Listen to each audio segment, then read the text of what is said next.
Good morning. I'll wait a few more moments for everyone to get connected here.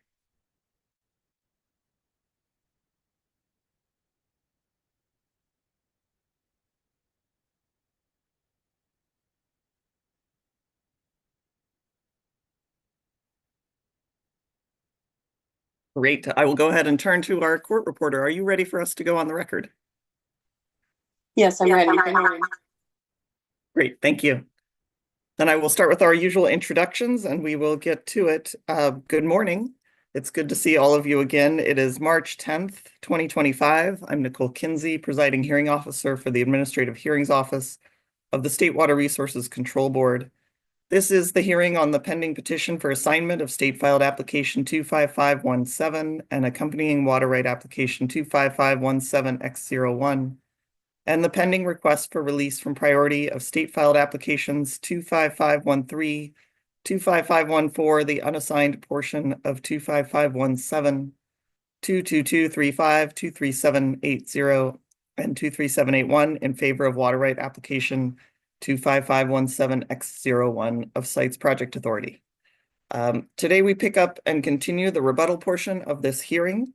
The hearing is being conducted by Zoom teleconference and is also being broadcast live on the AHO YouTube channel. The audio and video are being recorded, and we'll post files of the recording to the FTP folder for this proceeding. And the YouTube recording is also available on the AHO YouTube webpage. If you're experiencing technical difficulties, please send us an email. Once again, Ms. Mullen will be handling screen sharing and of exhibits and moving along of the slides. And if you're a witness, please feel free to simply ask Ms. Mullen to advance to the next slide when you're giving your summary presentations. We will take breaks today as usual, and we will continue to hold ourselves to a hard stop at 5 p.m. I will not call for appearances. I think we've consistently been together.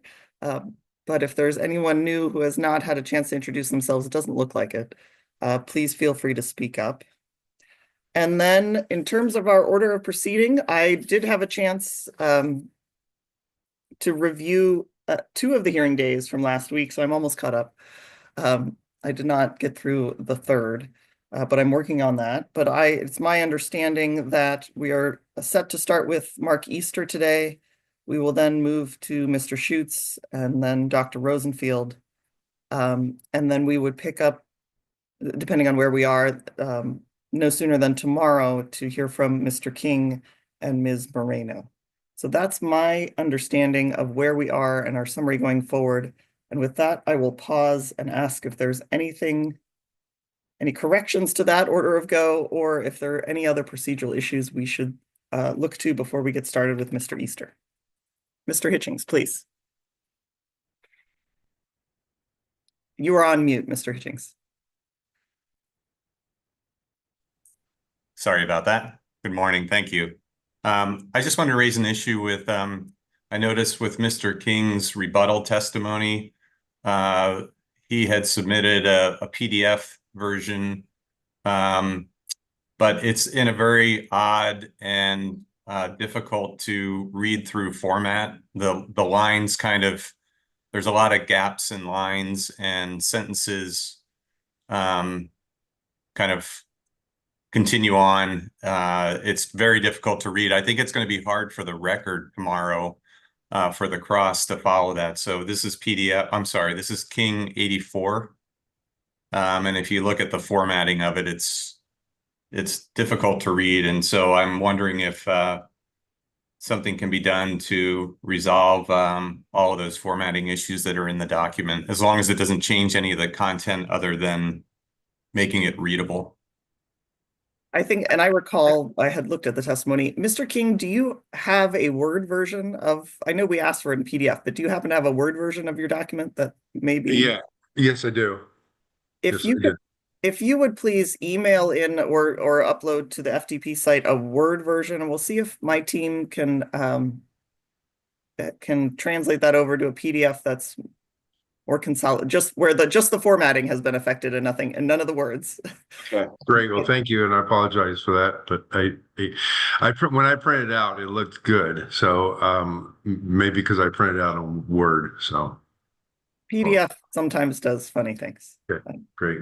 Thank you. I'll get on that after that.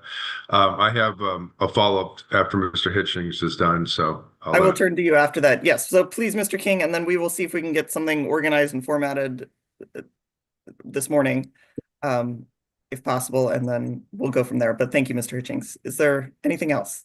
That's it. Thank you. Great. Thank you. Mr. King.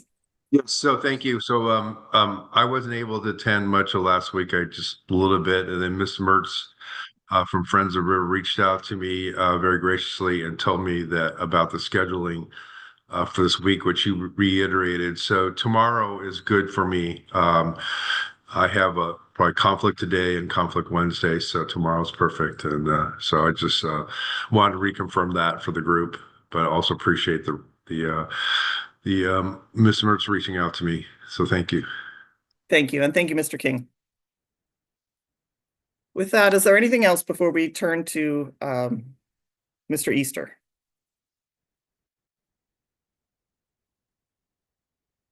All right. And then Mr. Mooney, will you be introducing Mr. Easter? Yes, I will. Great.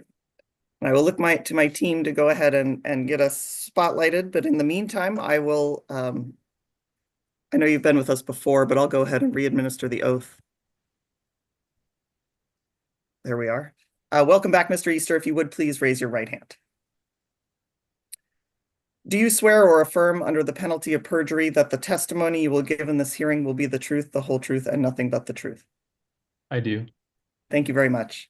And please go ahead, Mr. Mooney. Yes, and could you please state, Mr. Easter, could you please state your name for the record? Mark Easter? And do you understand that you're under oath? Yes. And is Exhibit FOR 317 an accurate statement of your witness testimony, your written testimony? Yes, it is. And did you prepare that testimony? Yes. And is Exhibit FOR 19 an accurate statement of your qualifications? Yes, it is. And are exhibits FOR 319 to FOR 322 true and correct copies of exhibits to your testimony and relied upon in your testimony? Yes, they are. And is exhibit FOR 318 an accurate summary of your testimony? Yes, it is. And did you prepare that summary? Yes, I did. Okay. And now if you could please summarize your testimony, and we'll ask Ms. Mullen if she could bring up FOR 318 onto the screen.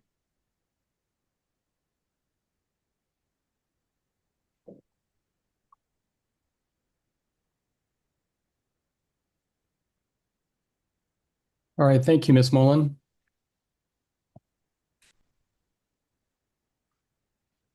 Can I ask you to move to the next slide? So I just want to summarize the take-home messages from my testimony today.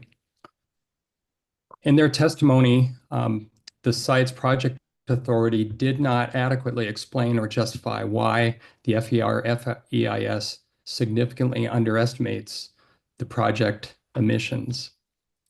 Additionally, the authority did not adequately explain or justify why the FEIS did not include multiple major emission sources in their estimate. Further, in its criticism of the ALRES tool, the authority described perceived weaknesses that are not weaknesses at all and would apply to their own project accounting had it correctly accounted for the uncertainty of their own modeling.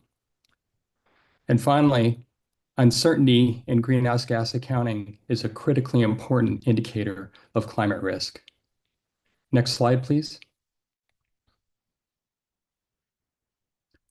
I want to explain why the authority did not adequately explain or justify why it underestimated project emissions. Project experts testified that we can't possibly have the information on trophic status necessary to improve the accuracy of the site's project surface methane estimates.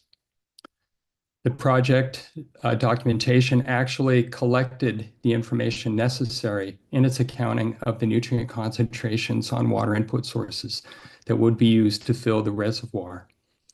And these data would be adequate to determine what the accurate methane emissions from the reservoir would be.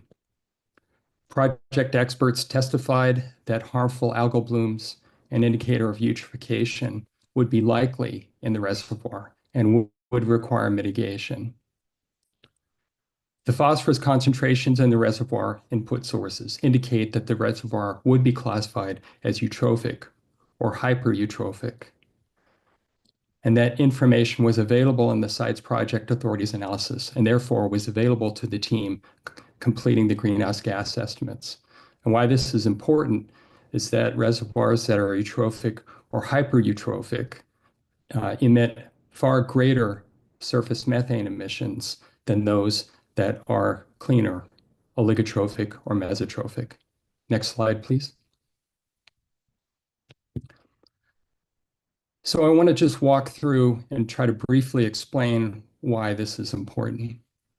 In these equations that are part of the IPCC methods that the site's authority relied upon in order to do its greenhouse gas accounting, there's a factor there called alpha. That factor is essentially a multiplier.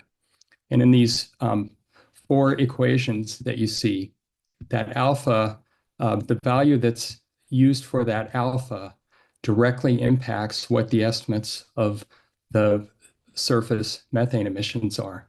In this case, that factor to the left in each of these that reads FCH4 reservoir, that is the total surface methane emissions. And whatever value is used for that alpha multiplies by the emissions factor and the area in the reservoir in order to estimate what the surface methane emissions were. By their own testimony, the project used a default emission factor of 1, apparently with no uncertainty analysis, to support the accuracy or the precision of their estimates. So the higher that alpha value is, the larger it is, the larger the surface methane emissions would be estimated from the project. Next slide, please.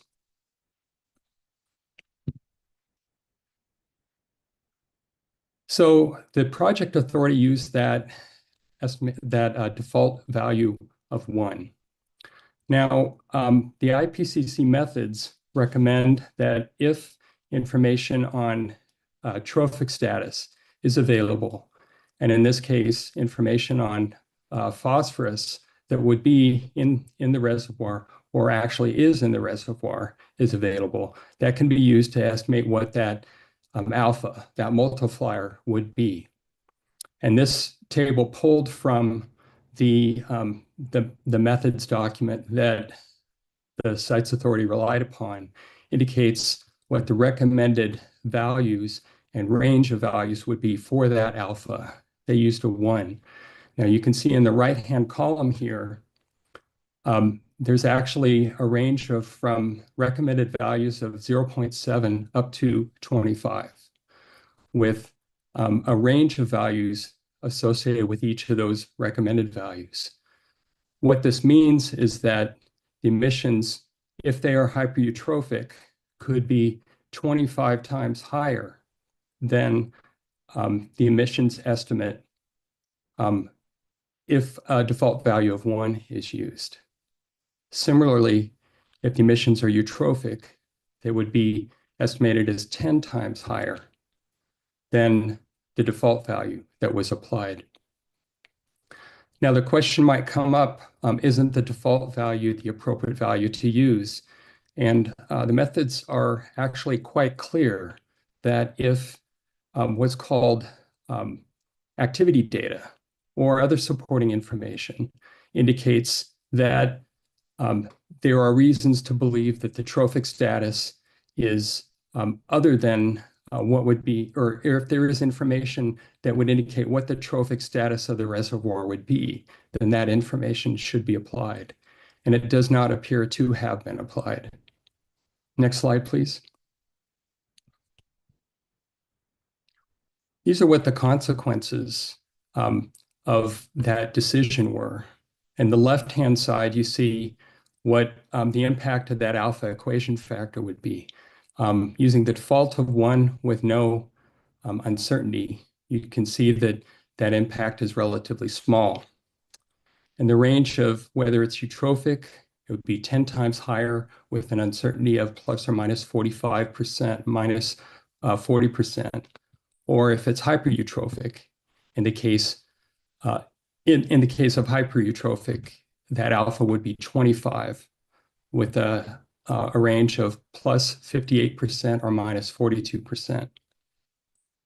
If, as we see in this case, the reservoir could be either eutrophic or hypereutrophic, according to the documentation in the FEIS, it would be appropriate to apply a mean of the recommended value of 17.5 with a range of plus 125% or minus 75%.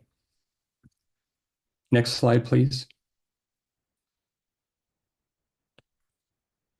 Now, in addition to this, there were additional greenhouse gas emission sources that were emitted from the site's project, FEIS, that the authority relies upon to justify the project.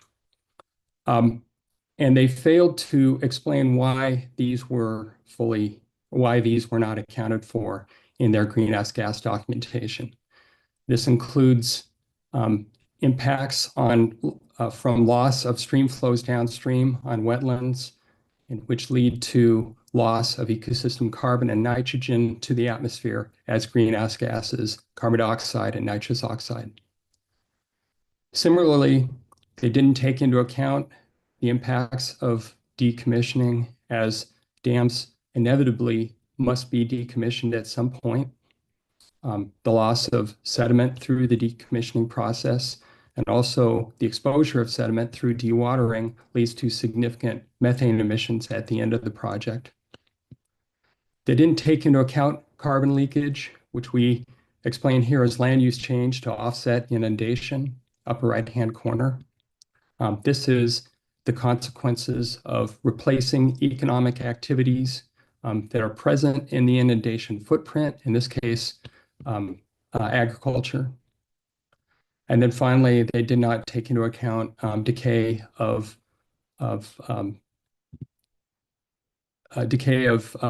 plants and soil organic matter on exposed reservoir banks because of the rise and fall of the reservoir. Next slide, please.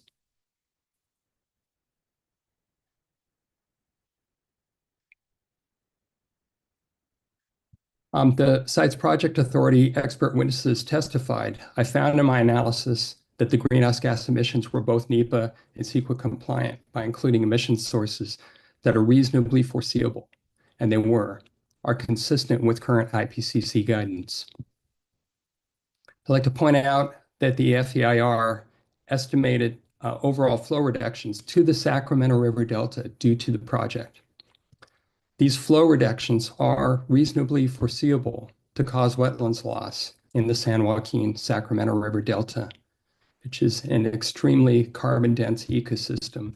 It has one of the highest carbon densities of any ecosystem in the state of California. The IPCC guidance provides adequate and clear mechanisms to estimate these impacts, and this emission significantly increases the climate risk of the proposed project mitigation.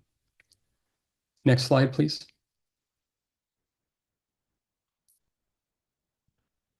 I'd also like to explain why estimates of uncertainty is an indicator of robust and transparent modeling, and also an indicator of climate risk. In his oral testimony, Mr. Matsui stated in regards to the All-Res modeling tool, which is a tool that the team that I work with depends upon. He said, quote, it has a considerable amount of uncertainty as a point of criticism in referring to the estimated annual emissions estimated by the All-Res tool for the site's project. Now, just to summarize, the All-Res annual estimated emissions that we submitted initially are 362,000 metric tons per year, with a confidence interval of 127% positive or minus 72%. And I just want to point out, this is not unusual in estimating emissions from biogeochemical emissions from systems that are mediated by microbes, as the reservoir system fundamentally is. And this is described well in the IPCC wetlands refinement, and then also the other IPCC guidelines that are described for other parts of estimates for this system. Next slide, please.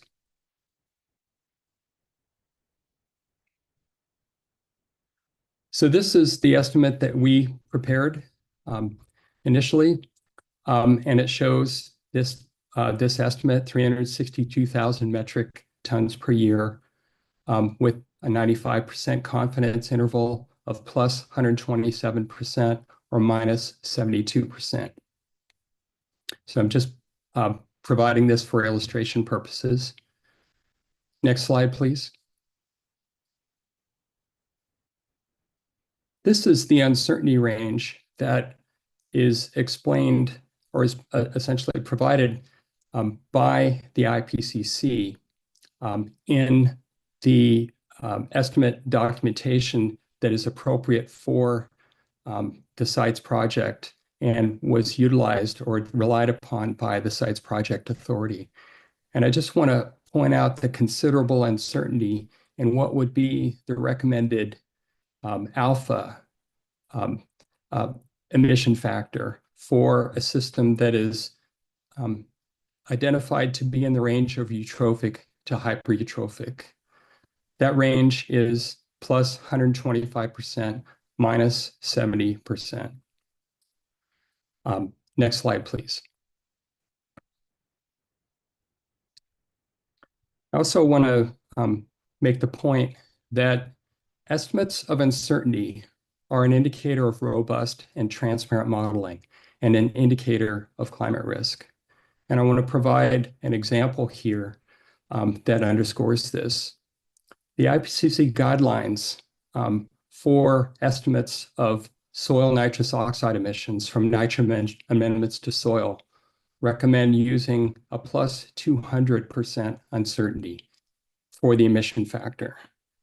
Now, soil nitrous oxide emissions are identified as one of the most significant sources of emission of global human-caused climate heating emissions.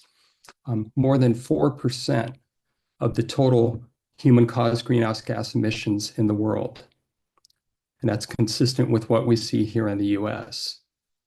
The emissions uncertainty can significantly increase when one uses uncertainty propagation methods that are recommended by the IPCC and which we used to combine emissions from different categories. So the take-home message here I want to make clear is that uncertainty, high uncertainty, is the nature of modeling greenhouse gas emissions from microbially mediated ecosystems. It's a transparent indicator of scientific risk and therefore climate risk. Next slide, please. So I want to underscore what the potential climate risk for this project is, represented by this failure to accurately estimate what the appropriate alpha factor in the surface methane emissions would be, and what that means in terms of climate risk. The CITES project authority, in examining the total dry and critically dry years estimate, estimated emissions that are less than 10% of the upper 95% confidence interval that we estimated through the AllRes modeling tool. Therefore, they would be mitigating, if the project goes forward with that estimate in place, they would be mitigating less than 10% of what the actual climate risk is. Now, what this 95% confidence interval represents is says that the emissions could be over 800,000 metric tons per year. Next slide, please.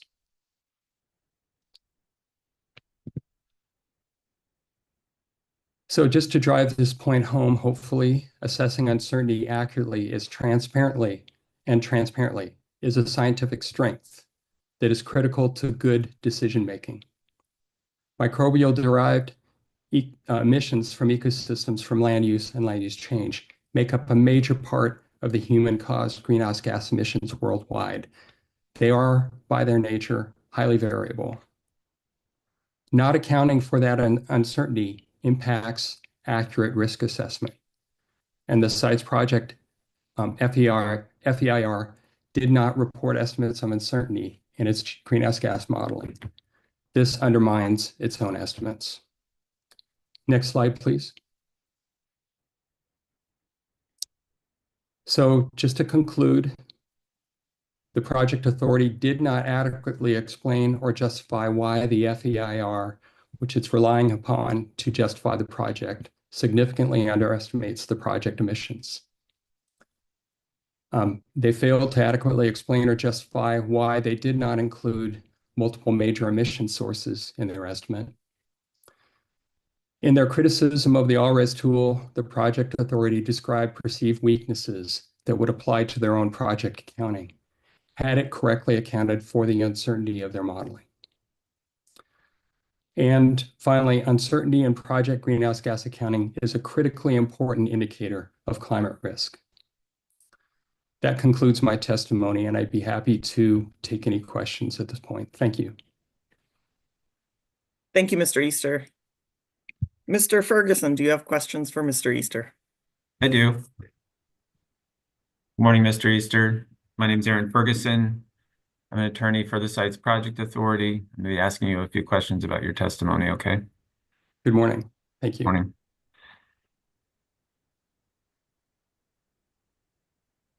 Mr. Easter, beginning on page 3 of, on page 2 of your testimony, in paragraph 3, you discuss the importance of the variable alpha in the calculation of reservoir surface emissions, correct? Yes. And then in paragraph 4, you discuss Dr. Jaglow's justification for selection of an alpha value of 1, correct? Yes. And then you conclude that using such a low value in the equation means the estimated surface methane emissions would be unrealistically low and not represent the likely condition of the project, correct? Yes, that's correct.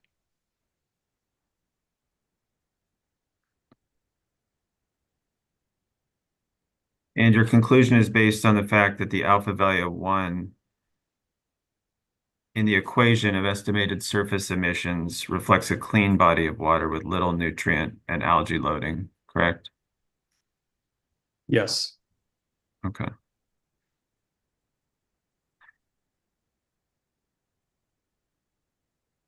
Can we bring up exhibit FOR 251, please?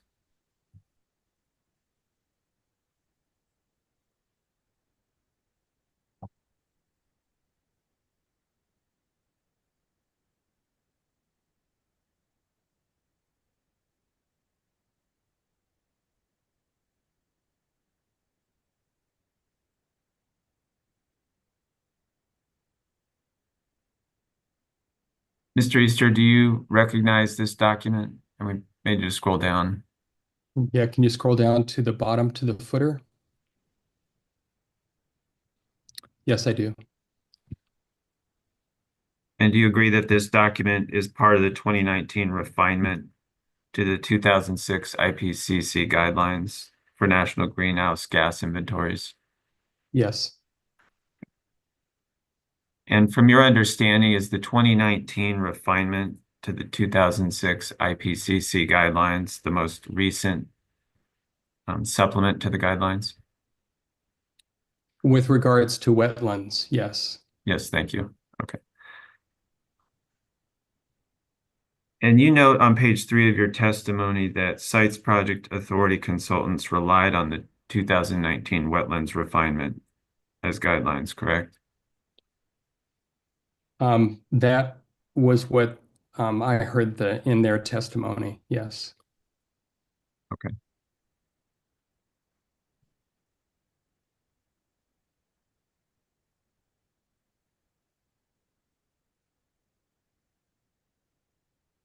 So can we scroll down, please, to page 3 of this document?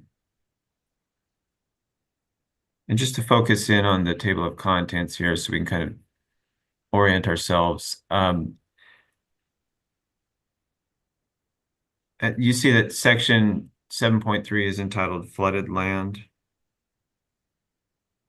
Yes, and that section 7.3.1 is entitled flooded land, remaining flooded land. yes.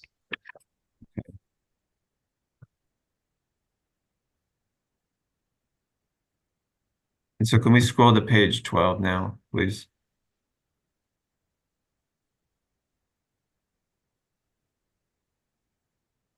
And scroll down a little bit.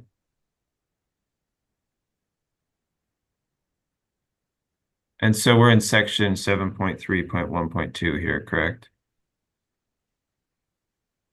Can you scroll up to the top again, please? Yes, Okay, and equation 7.10 on this page is included in your testimony, correct? that's correct. Okay. And this equation is used to evaluate methane emissions for reservoirs greater than 20 years old. Is that accurate? That's correct. If we can scroll down to page 13, please. That's good. At the top of this page, Mr. Easter, is an equation for scaling methane emissions for the influence of eutrophication, correct? Yes, that's correct.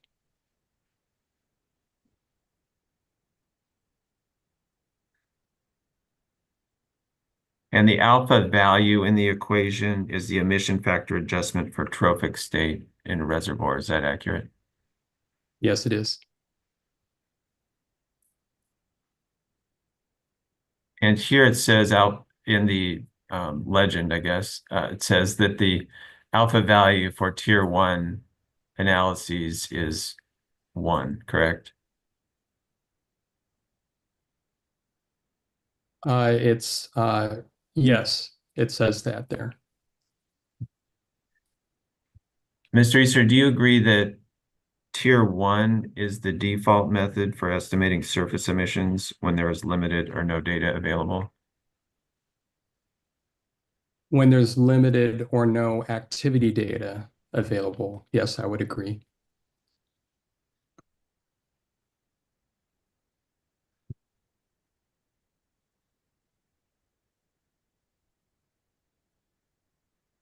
So can we go back to, oh, I guess we haven't brought it up. Can we bring up Mr. Easter's testimony, please? That's FOR 317.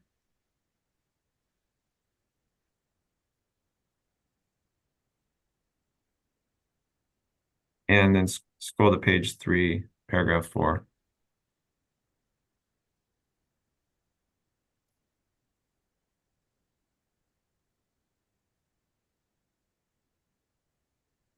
So in paragraph 4, Mr. Easter, you quote Dr. Jaglow's statement that the reservoir has not been built, correct? Yes, So you agree that there's no existing data to use a project-specific trophic state factor. Do you agree with that statement? no, I do not.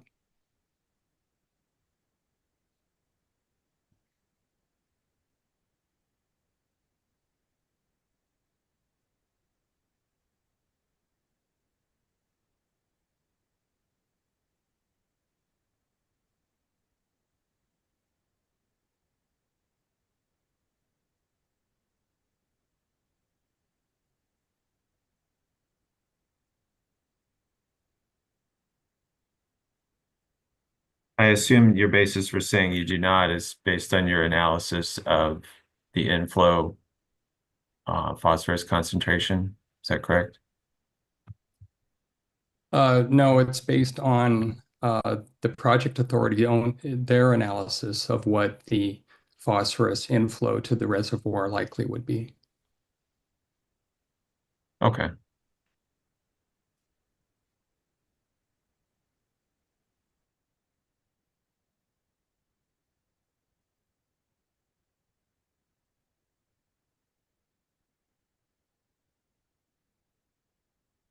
Can we go back to FOR 251, please, page 13?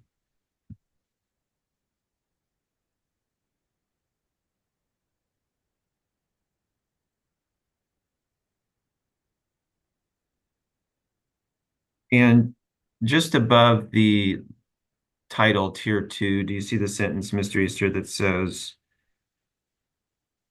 when chlorophyll values are not available, the trophic state adjustment factor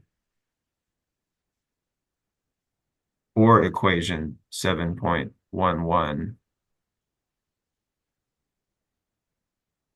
I don't see where you're. Yeah, so right above the title Tier 2, it says when chlorophyll values are not available, the trophic state adjustment factor alpha equation 7.11 can be estimated from other general assessments of reservoir trophic status. See table 7.11. Do you see that statement? Yes, sir.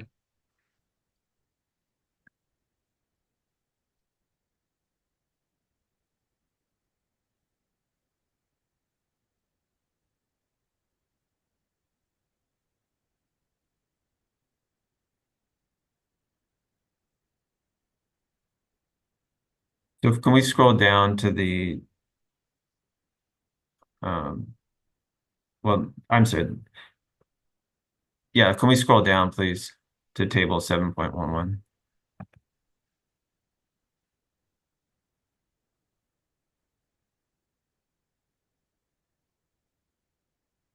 There it is, at the bottom of this page. There we go.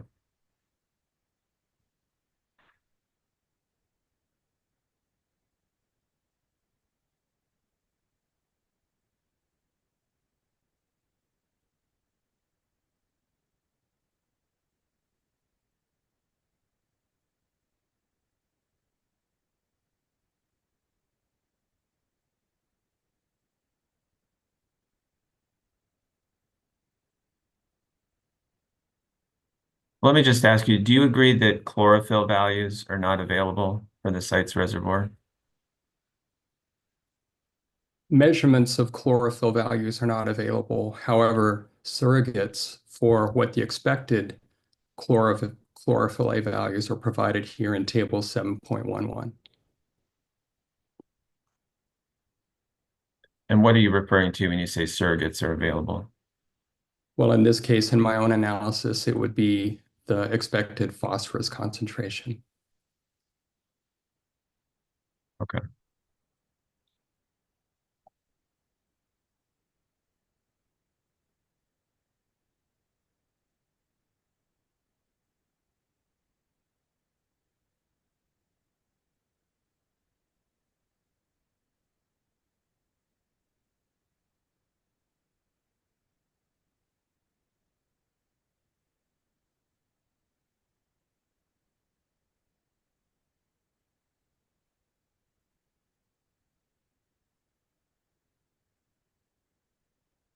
Do you agree that the values in table 7.11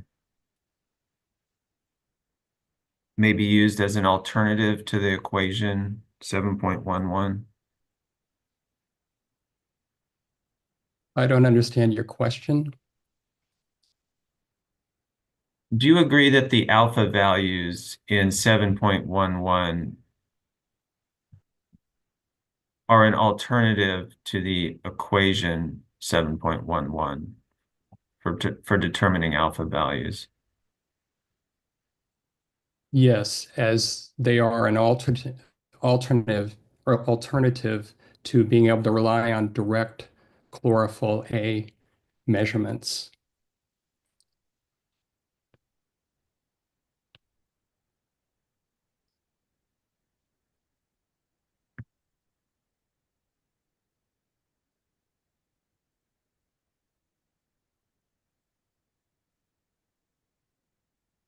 Do you agree that the IPCC guidelines do not require use of the values in table 7.11 for alpha? Well, if you read the IPCC guidelines, they don't actually require anything. They're based on recommendations. And that's the basis of the greenhouse gas accounting methods that are provided throughout. And they actually recommend, where information are available, activity data, that you should utilize that information where it's available. And in this case, it clearly was. Well, let's talk about some of that data. And I guess, first of all, you reach a conclusion through some of your analyses here that the table 7.11, well, I should say you conducted an analysis of the concentration of phosphorus in inflows to sites reservoir, correct? Yes. And you reach a conclusion that the reservoir would be considered eutrophic or hypereutrophic. Is that correct? Well, that's based upon the conclusions that the project authority actually reached in its own analysis. Okay, you use the project authority's data to reach the conclusion that the reservoir be eutrophic or hypereutrophic, correct? Well, I'm pointing to their analysis. They reached the conclusion that it would be eutrophic or hypereutrophic.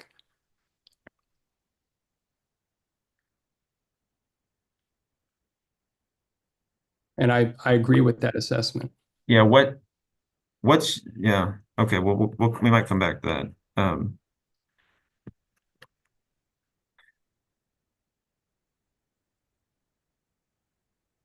Well, let me just ask, your conclusion is based in part on estimates of inflow phosphorus concentration, correct? That's correct. And also the assessment that harmful algal blooms would be likely and would need to, well, that harmful algal blooms would be likely in the reservoir. And harmful algal blooms are an indicator of eutrophic or hypereutrophic conditions.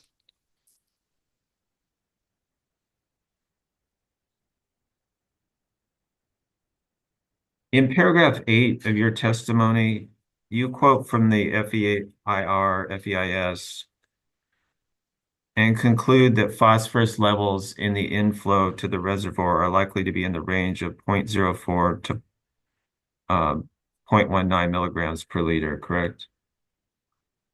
Yes.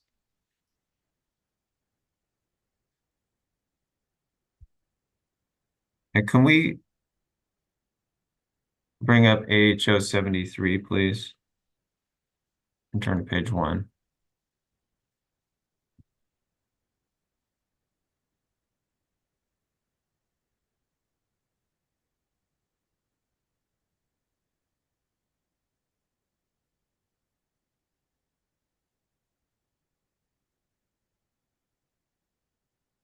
So the quote you have on page 8 of your testimony, Mr. Easter, is from this document, correct? AHO 73. Yes. And can we scroll down a little bit so we can see the second paragraph there? In the second paragraph, it describes the study area for surface water quality, correct? Yes. And do you see in the middle of the paragraph where it states conveyance and storage facilities for moving water to and from the site's reservoir are also considered, including the CBD due to its discharge to the Yolo bypass in Sacramento River? Yes.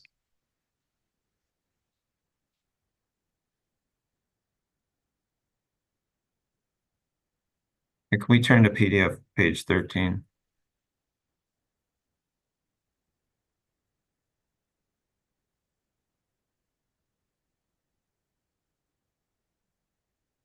we scroll down, please?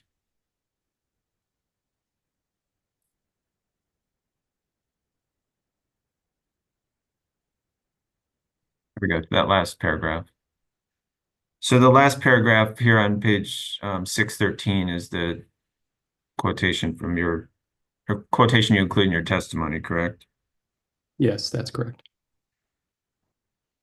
And about 5 lines down, there's a sentence beginning with mean nutrient conservation, mean nutrient concentrations. Do you see that sentence? Yes, And the range listed for phosphorus is 0.04 to 0.07 milligrams per liter, correct? that's correct. And then the next sentence begins with CBD water is dominated by agricultural drainage. Do you see that? Yes, And a couple lines down, it states mean nutrient concentrations for CBD were higher than upstream Sacramento River locations. Do you see that?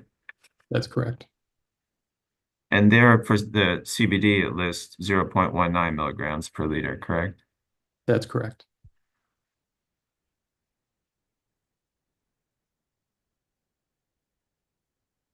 So can we go back to FOR 317, please?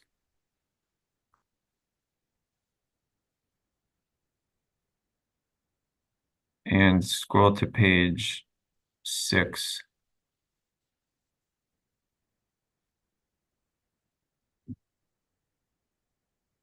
And scroll down further, please. There we go. So in paragraph 9, for your analysis, Mr. Easter, you selected a range of phosphorus of 0.04 to 0.19 per liter as likely inflow, correct? That's correct. And do you agree that the 0.19 milligrams per liter was a measurement from the Colusa Basin drain? Yes, Do you agree that the Colusa Basin drain would not provide inflow to the site's reservoir? well, you said earlier, you showed where the CBD would be a potential source.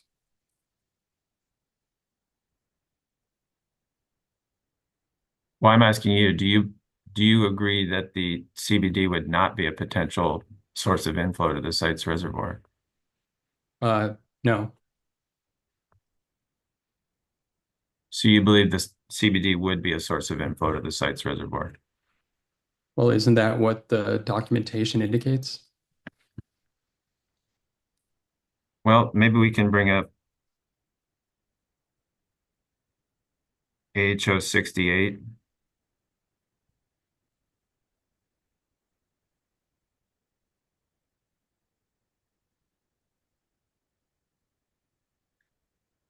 And go to page 1-4.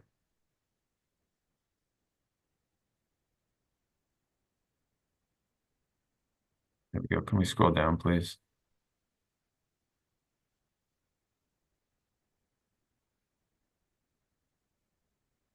Okay, can we make sure we can see the whole map, please? Do you see where the Colusa Basin drain is located on this map, Mr. Easter? Yes, Okay. Does it appear that the Colusa Basin drain has connectivity to the site's reservoir in a way that will allow it to fill the site's reservoir? well, I'm relying on the previous documentation here that indicated that the CBD water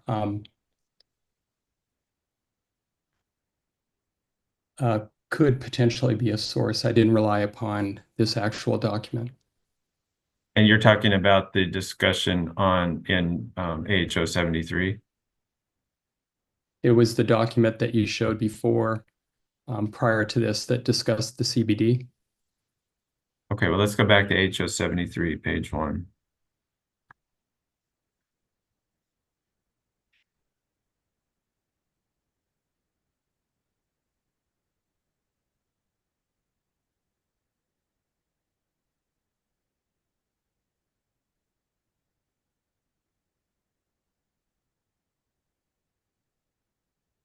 So do you see where it says, including the CBD due to its multiple beneficial uses and discharge to the Yola bypass and Sacramento River?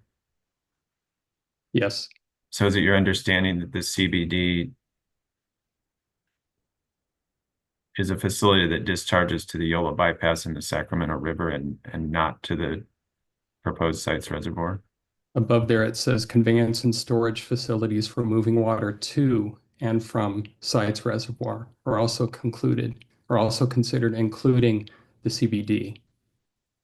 Couldn't that description be saying that the CBD is moving water from the site's reservoir? Yes, but also indicates that it could be moving water to the site's reservoir. Okay.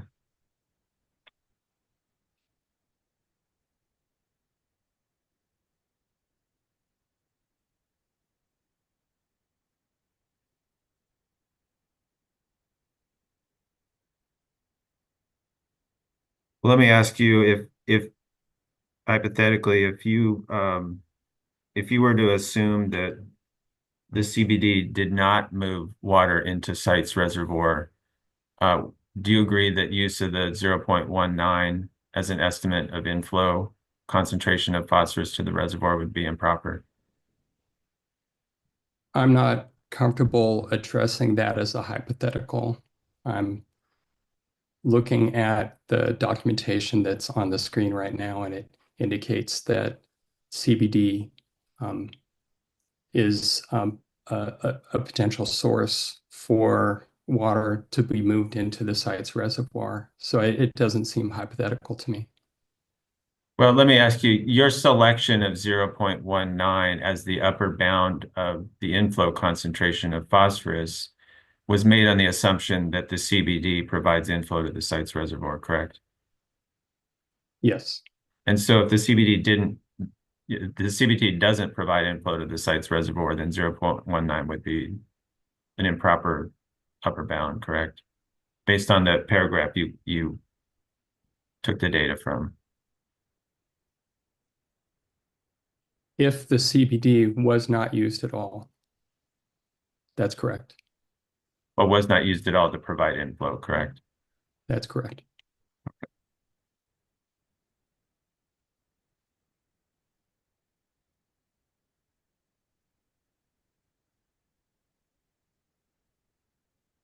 Your conclusion about the trophic status for the reservoir is not based on any other nutrient other than phosphorus, is it?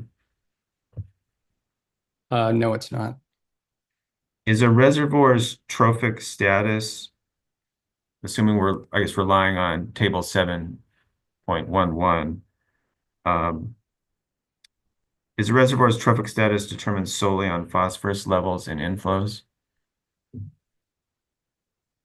No, it can be to some degree affected by nitrogen, but phosphorus is the principal limiting factor because the algae can actually produce their own nitrogen through nitrogen fixation.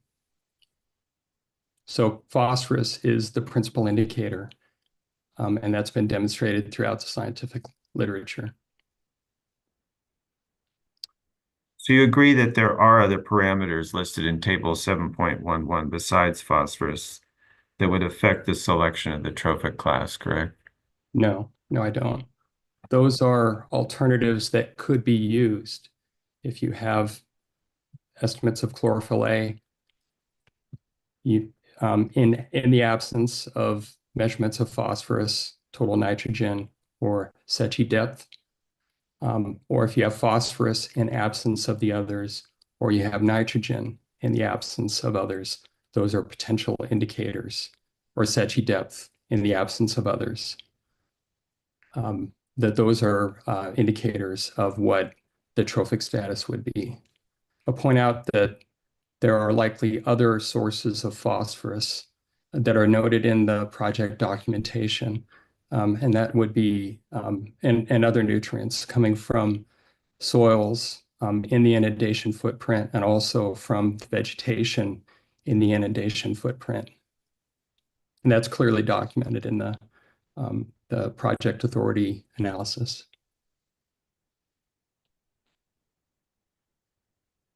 Are you relying on a certain description of table 7.11 for the conclusion you just provided that use of a single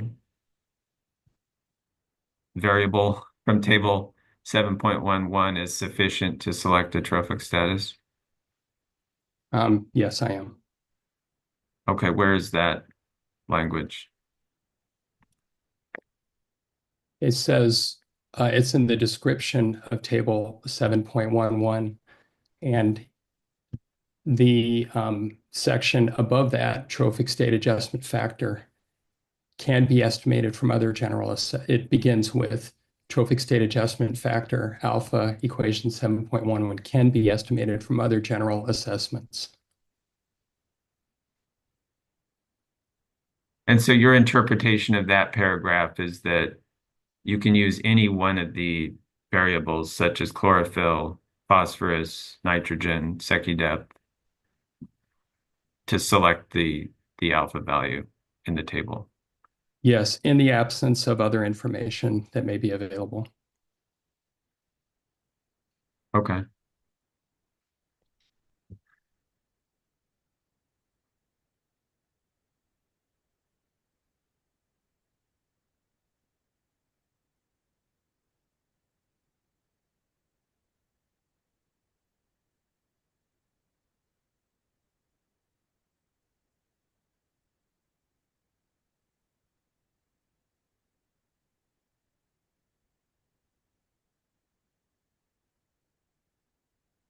I'd like to return to the data regarding the concentration of phosphorus inflows. And I understood you to respond to my question about the use of CBD data as it being improper, assuming the CBD doesn't provide inflow to the reservoir. Is that a fair summary? Well, I'm relying on the introduction in 6.1, the document that's on the screen right now that indicates that it actually is a source for the reservoir. Yeah, thank you. Can we take this document down and go back to FOR 251 and maybe let's go to table 7.11. Great. So I would like to look at the data from the paragraph you quoted on page 13 of AHO 73. And the range provided for the phosphorus concentration from the Sacramento River is 0.04 to 0.07 milligrams a liter, correct? That's correct. And if we were to use, I think the math you used to translate that into micrograms per liter, we would end up with 40 to 70 micrograms per liter, correct? That's correct. And that would actually put if we put the reservoir, if we're using table 1, into the eutrophic level, correct? That's correct. Okay. And it would not put it into the hypereutrophic level, correct? If you ignored potential other sources of phosphorus into the reservoir, including, as the project authority indicated, phosphorus from soils and from vegetation in the inundation footprint, and other potential sources of water into the reservoir. If you completely ignored those, then yes, if the sole source of phosphorus into the reservoir was that, then it would be eutrophic. Well, your analysis in paragraph 9 relies solely on the inflow concentration, right? It doesn't discuss those other factors as a basis for selecting the alpha value in table 7.11, correct? I brought that up as an example of what I would expect the lowest likely phosphorus concentrations, the range of the lowest likely phosphorus concentrations would be. Okay. Can we look at the nitrogen concentrations for a minute and use the data from the paragraph you quoted on inflow concentration of nitrogen? Is it your understanding that Sacramento inflow nitrogen concentrations were estimated to be 0.10 to 0.14 milligrams a liter?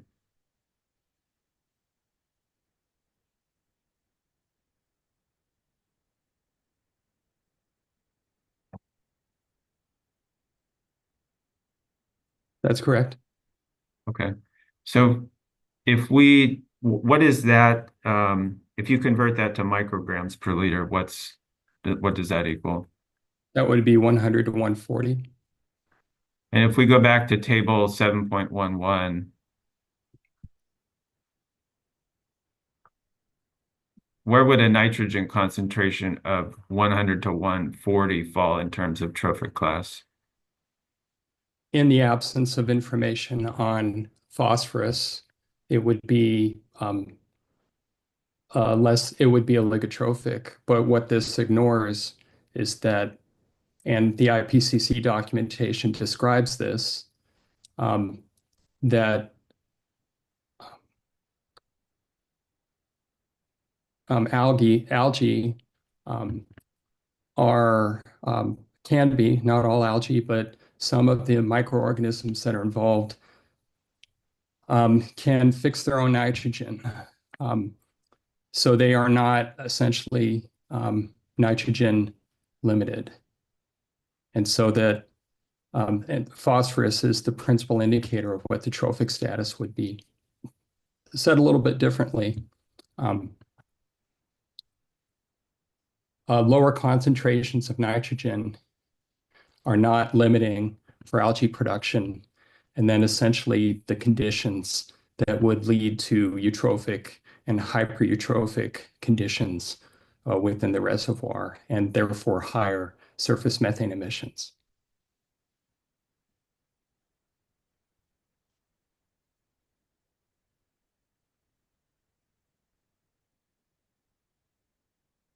So just so I understand your assessment of table 1, it sounds like your opinion is that, well, excuse me.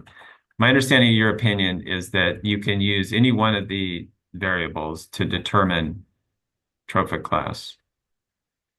Any one of the variables alone. Is that correct? In the absence of other information. Okay. And with the key proviso that phosphorus is the principal indicator of what the likely trophic class would be. okay.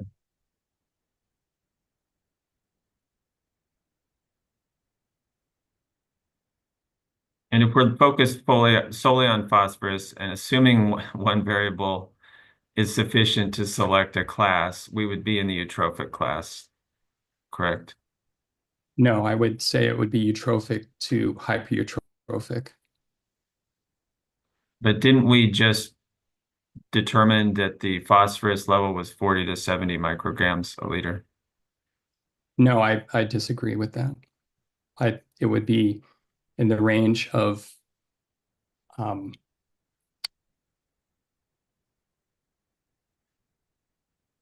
it could be up to 190, which puts it in the hypereutrophic class. And that also, again, that also ignores the likelihood, as the project authority indicated in their analysis, that there would be additional, and other testimony, that there would be additional phosphorus coming into the reservoir from soils and from vegetation.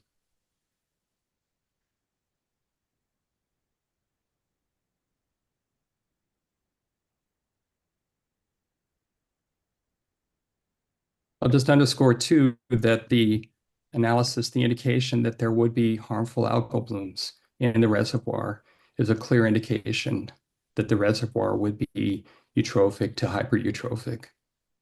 So there are multiple indications that that is the trophic class that applies here.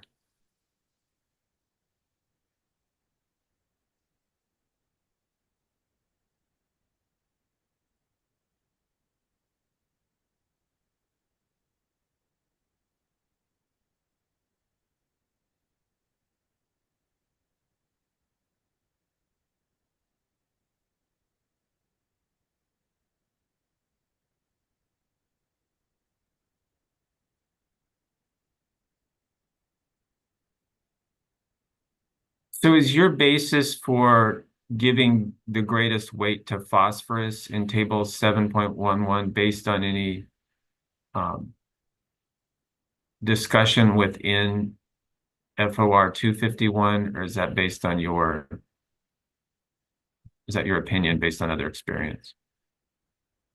Can you remind me of what FOR 251 is? Is Oh, it, that's the document we're looking at, the IPCC guidelines. it's based on a discussion here in previous versions of this documentation and the weight of scientific literature that are cited in this document.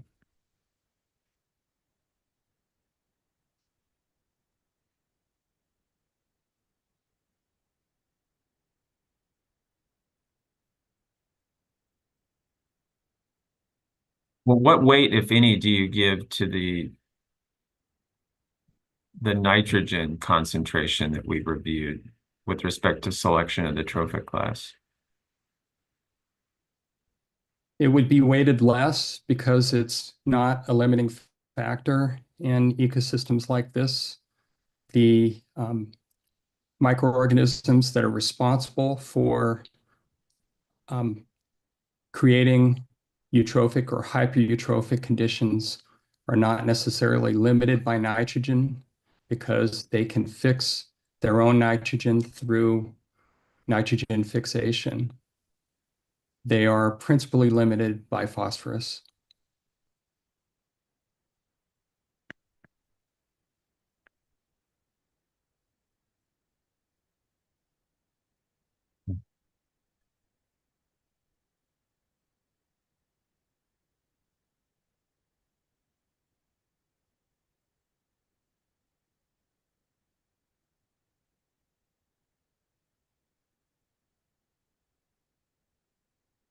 I'm going to return to your testimony, Mr. Easter, on this is FOR 317 on page 8.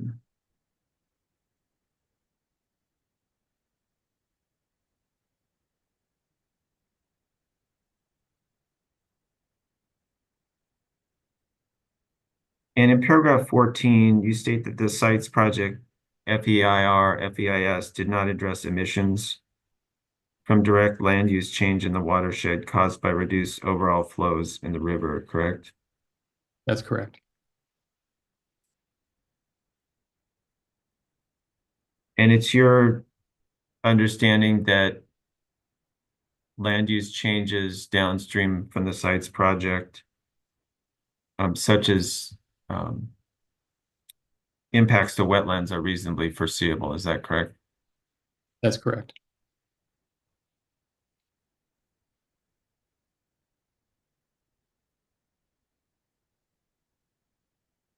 It appears here in this paragraph, you cite to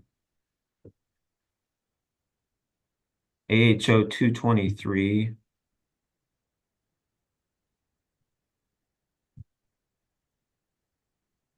for your determination regarding the reduction in annual river flows, correct? That's correct.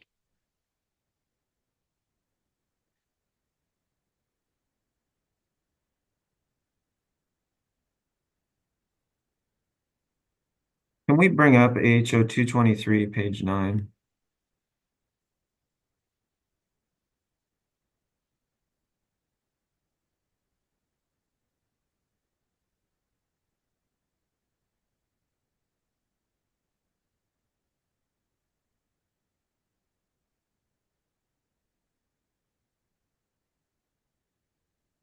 Are you able to point me to the location on page 9 where the reduction in river flows is mentioned, Mr. Easter? Can you go to the top of this document again, please?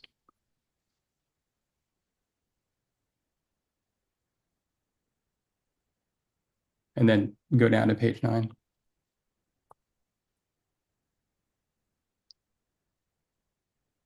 We appear to have miscited this this reference, and I can provide the corrected, updated citation.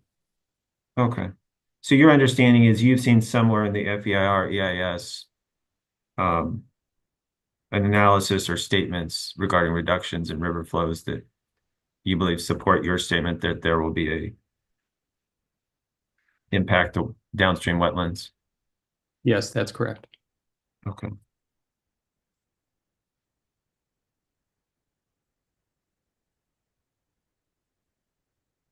Is it your opinion that any reduction in annual river flows on the Sacramento River as a result of the sites project would lead to a change in downstream land cover?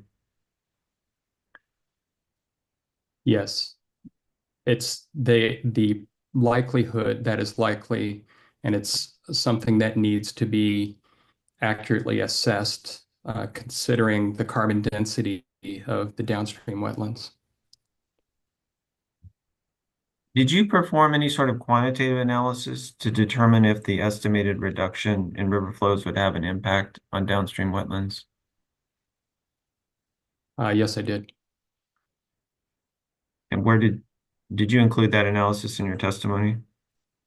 It was in our the initial testimony in the all-res modeling assessment that we provided in the testimony I gave several weeks ago. Is that the document that identifies approximately 3,600 acres of wetlands would be impacted?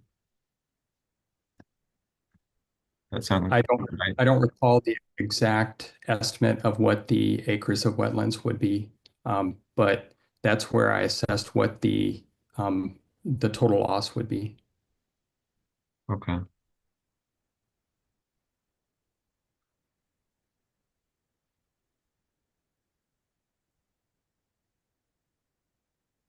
And neither you nor Friends of the River has provided the all-res model in this hearing, correct? We described the modeling framework that we leveraged for the work, and the methods that we implemented are described in the framework. Is it your opinion that the framework provides sufficient description and detail that another expert could use that data and generate the results that you generated? Or excuse me, that another expert could use that model and generate the results you generated? That was our intention, yes, that if implemented independently by another expert, that they could implement the framework using the citations and the processes that are described in the framework.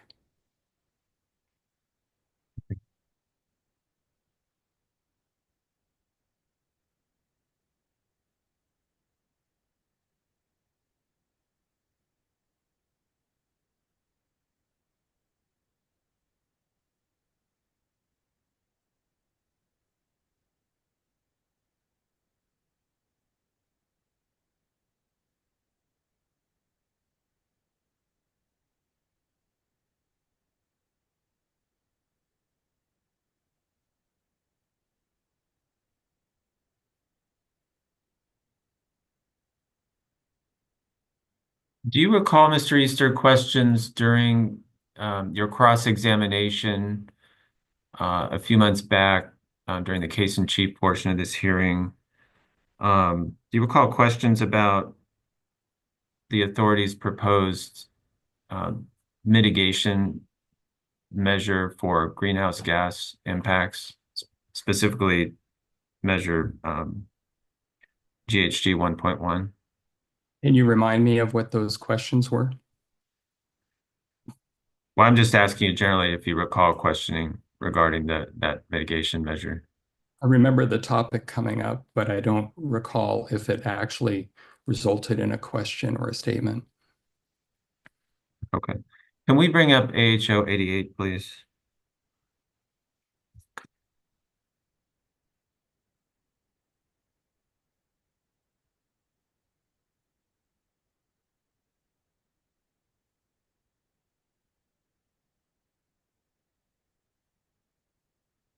Mr. Easter, do you recognize this chapter 21 greenhouse gas emissions Yes, I do. document as the chapter from the authorities EIR, EIS on this issue? Yes, I do. Okay. Can we turn to PDF page 32, please?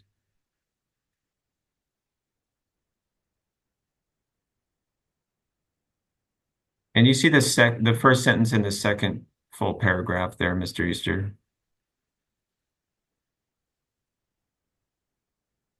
It's the one Yeah. that mitigate, can you read what you're talking about Yeah, here? do you see the first sentence in the second paragraph that states mitigation measure GHG 1.1 would ensure alternative 3 GHG emissions would not result in a significant GHG impact because there would be no net increase in emissions?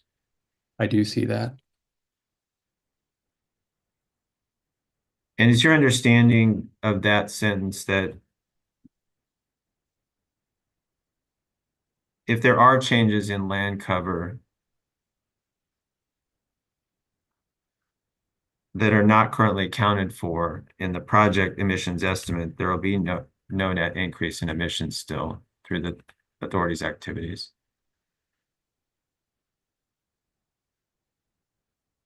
Well, can you show me where in this document it indicates that there would be an analysis of downstream emissions? Because I see no analysis that would essentially forecast what those downstream emissions would be from loss of wetlands. And I didn't see any indications in the project authority's analysis that would indicate they would be watching for losses of downstream wetlands that would be directly attributable to the project, or losses of downstream wetlands that would be attributable to the project.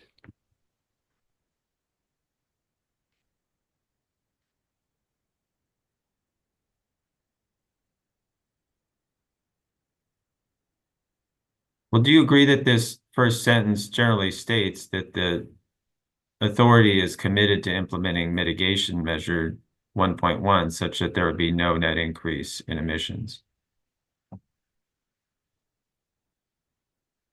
What my read of this section is that they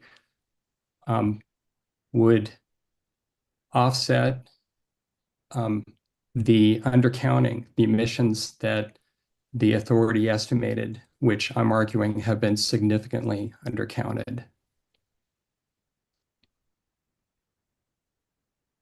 If you go back to my original testimony and to this, and which I'm trying to underscore in this testimony, that there's a significant undercounting here that does not take into account the climate risk.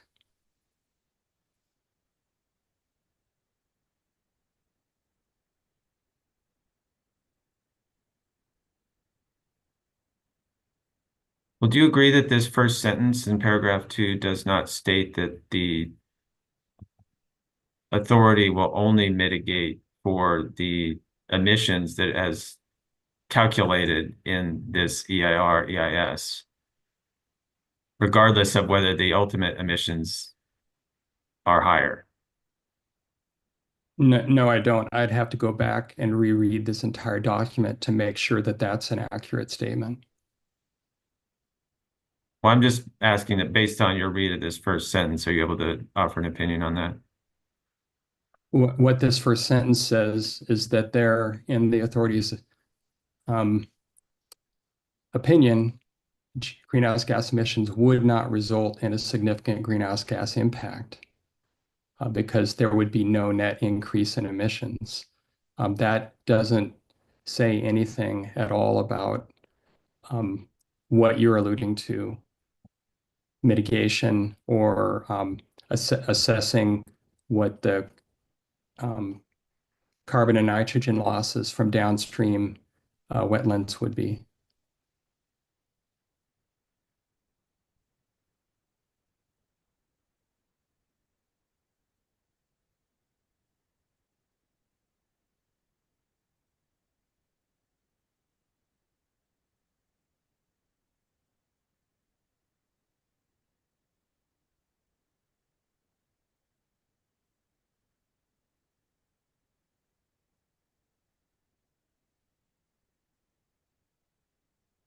I guess my question would be if there's no mention at all in the project documentation about assessing downstream wetlands losses and the greenhouse gas emissions from those that would be attributed back to the reservoir, how could they commit to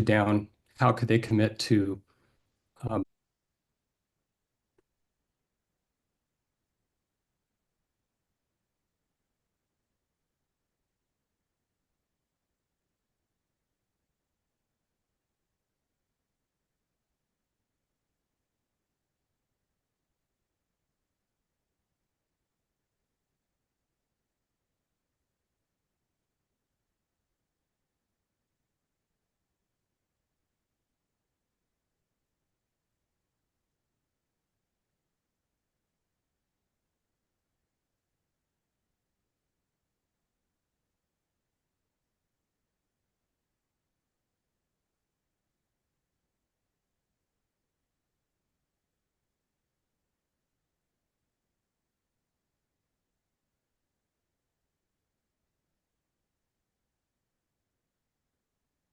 I'd like to move on, Mr. Easter, to paragraph 16 of your testimony. And you note that emissions factors and modeling approaches can be improved based on local conditions, correct? they can be improved based on, yes, utilizing activity data that reflect local conditions. Is it correct that the all-res modeling framework relies on a global assessment of surface emissions from reservoirs to calculate the surface emissions from sites? It does actually, in that it relies upon assessments from temperate reservoirs in temperate climate regions, including several reservoirs in the Sacramento River watershed.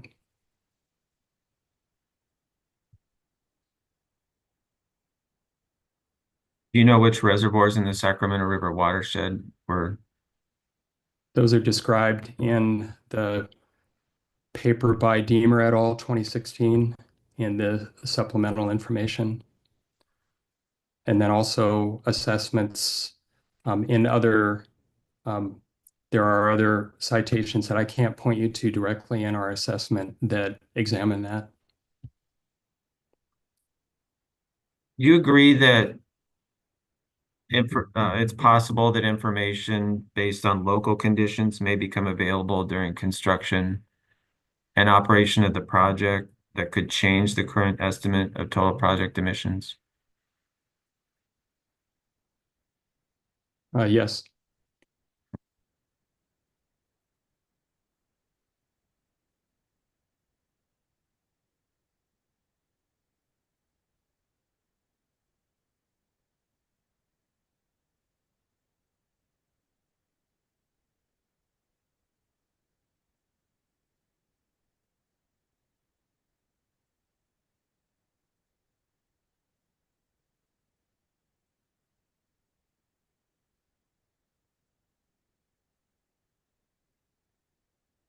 Just returning to the framework document with respect to the all-res model that you mentioned a minute ago.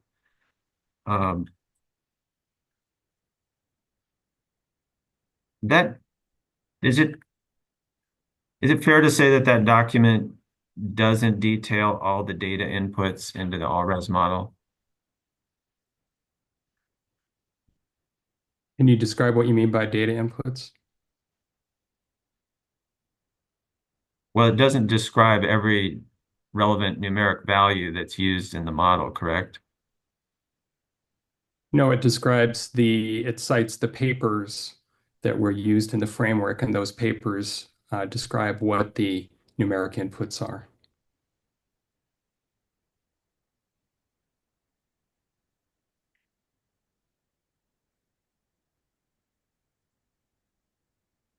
But those papers are voluminous, would you say? Would you not agree? Yes, there's more than 700 papers that have been that describe greenhouse gas emissions from reservoirs. So And reviewing the papers you cited in the framework, how would another expert know exactly which numeric values you selected to put into the all-res model? well, for each of the source categories, you go back to the source citations and you examine how the models were implemented. Are you familiar with the AHO's hearing notice directive that requires parties to submit enough information so that a qualified expert could reproduce the model and obtain the same results? I'm not familiar with that directive, no. Okay.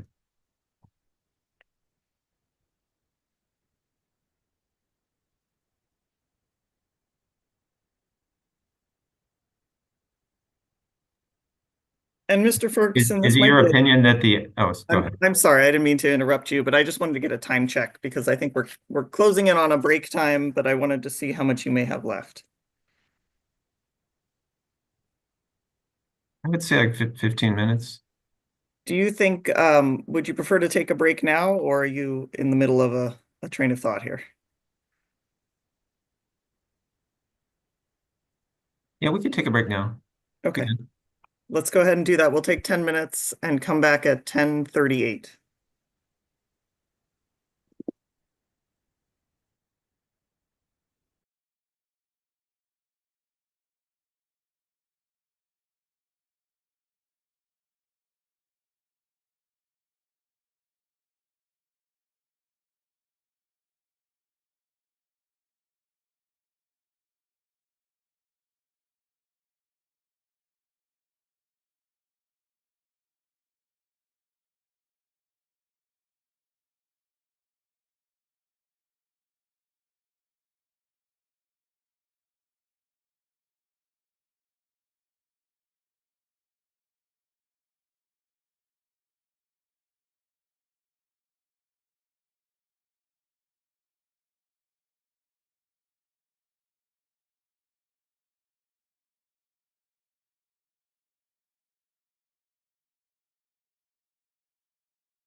Welcome back. I will look first to our court reporter. Are you ready for us to go back on the record?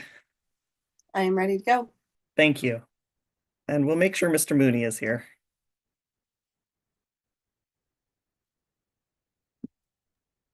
I am. Great. With that, then I will turn things back over to you, Mr. Ferguson. Mr. Easter, I just have a couple more questions regarding the framework document that you mentioned. And more specifically, I want to turn to the AHO's amended hearing notice and the directive regarding exhibits and technical, specifically models and technical studies. Are you aware that the hearing notice more specifically states that the parties submitting exhibits based on models or technical studies should submit sufficient information to clearly identify and explain the logic, assumptions, development, and operation of the models or studies so that a qualified independent expert could reproduce the model or technical study and use it to obtain the same results? As I said before, I haven't seen that document. Okay. Is it your opinion that the framework document, and I'd like to bring that up so I make sure I'm on the same page with you. I believe that that's FOR 166. Just generally, do you believe the framework document explains the logic, assumptions, development, and operation of the all-res model? Yes. Okay, is this the document you're referring to as the framework, Mr. Easter? Yes. Okay, can we turn to page 13, please? So my understanding is pages 13 through 17 explain the assumptions regarding the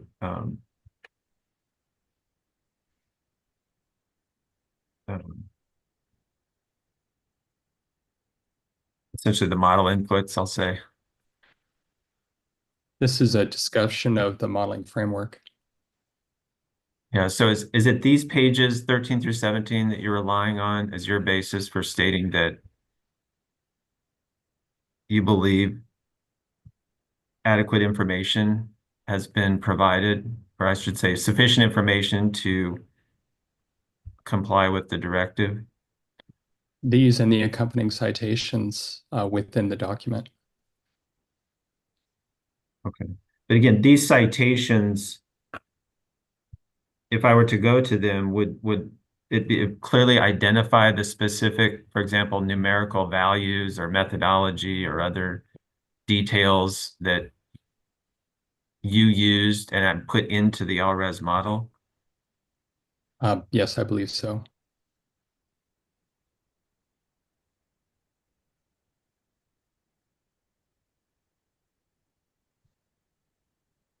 But you haven't connected those dots in your testimony, correct? I don't believe I was ever asked, no. Okay.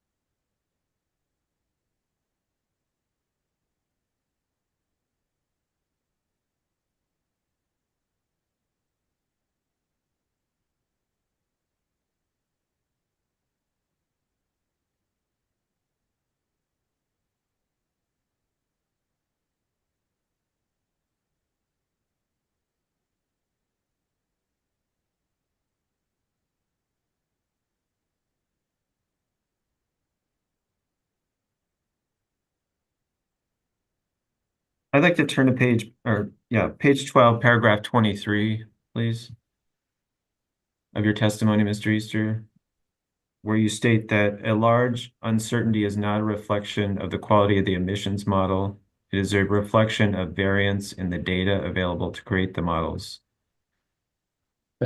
Yes.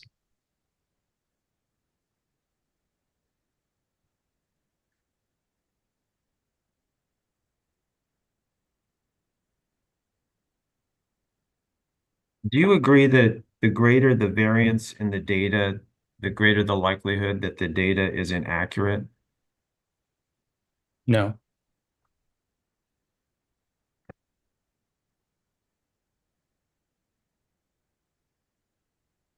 Do you agree that inaccuracy in the data can occur if the available data are not representative of real-world conditions? Can you say that question again? Do you agree that inaccuracies in the data can occur because the available data are not representative of real-world conditions?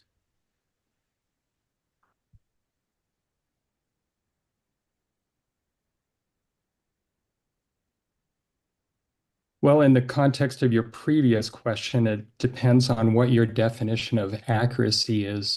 I don't think you're necessarily construing, or you have, in the context of greenhouse gas emission models, and in particular emissions from systems that are mediated by microbes. I don't think you understand what the definition of accuracy really, how accuracy really plays into this. And I'm not sure what you mean by real world conditions.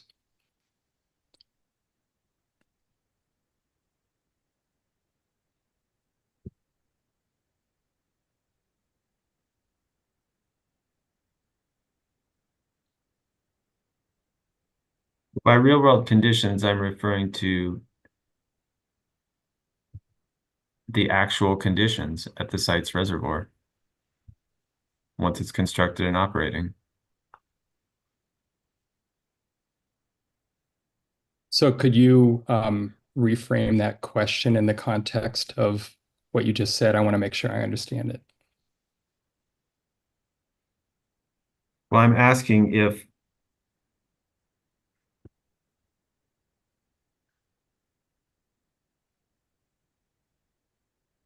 inaccuracy in the results can occur because the available data are not representative of real-world conditions.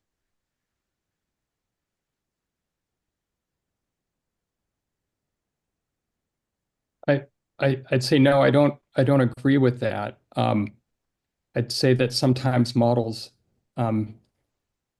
may not completely represent likely emissions from a location if there's an incomplete understanding of what the conditions that would drive those emissions are.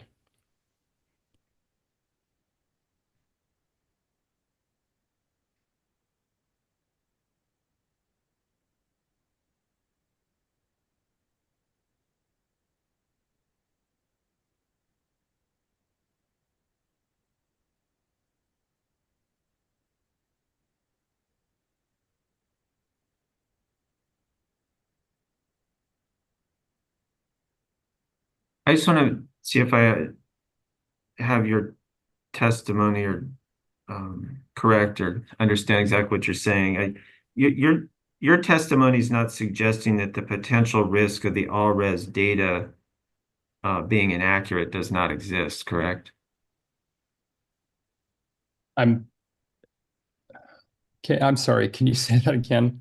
Yeah, you're not suggesting that the potential risk of the all-res data being inaccurate does not exist, correct? Um,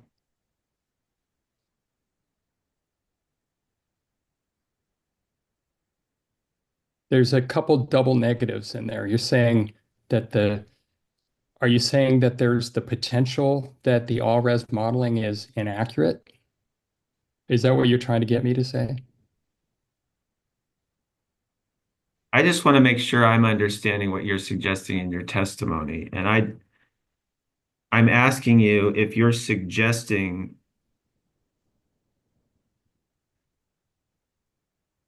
that there is no risk that the all-res data is inaccurate. Oh, I see. Okay. Um,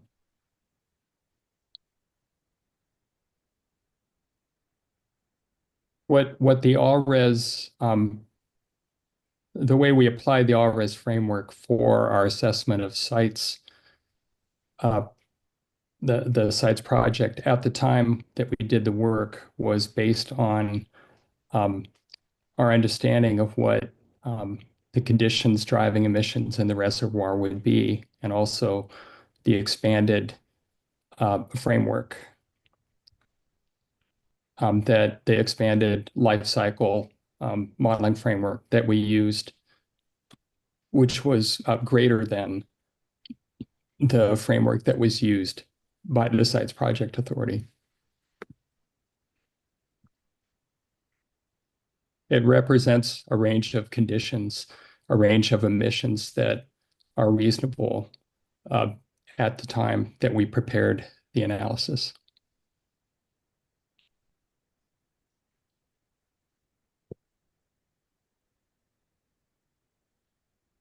Okay, I'm going to go back to my original question on these issues.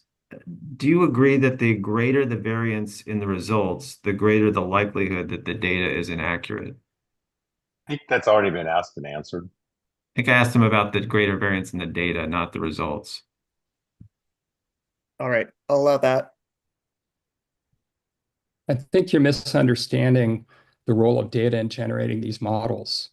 The data are fundamental to these greenhouse gas emission models, and the variance in the models can never be less than the variance in the data. It's just a fundamental fact of emissions modeling that transcends every single source category.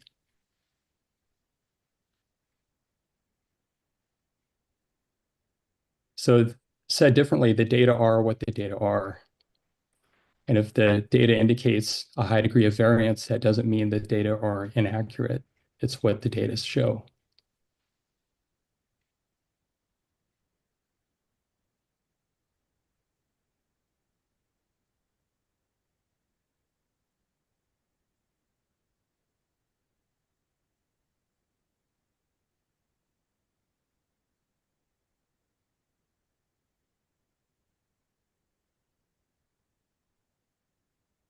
In paragraph 24 of your testimony, you state that there's a very real risk of the sites project contributing more than 800,000 metric tons of carbon dioxide equivalent per year, as indicated in the upper end of the total system emissions, correct? That's correct.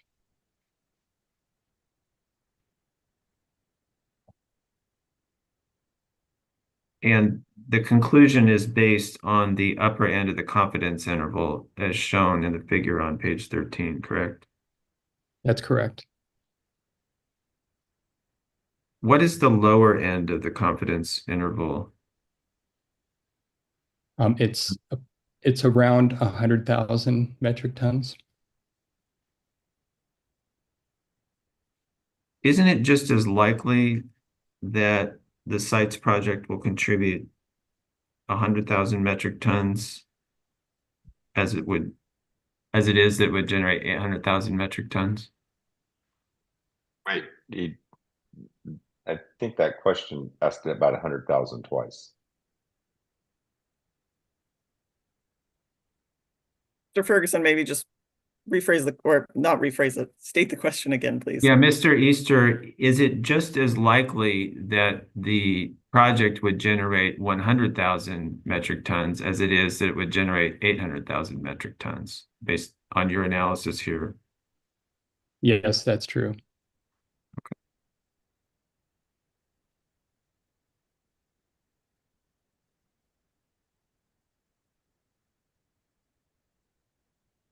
I would add in the context of risk assessment,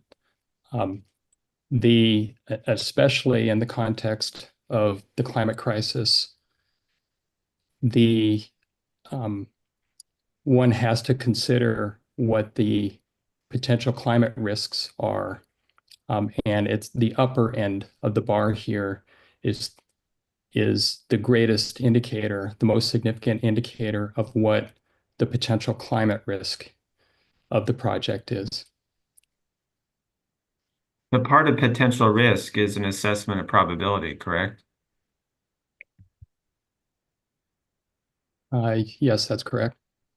And so you just testified that it's just as probable that there would be 100,000 metric tons of emissions as if there would be that it's 800,000, correct? I would, but I did, but one wouldn't want to make a mistake in this case of significantly contributing to more negative consequences of the climate crisis at this point.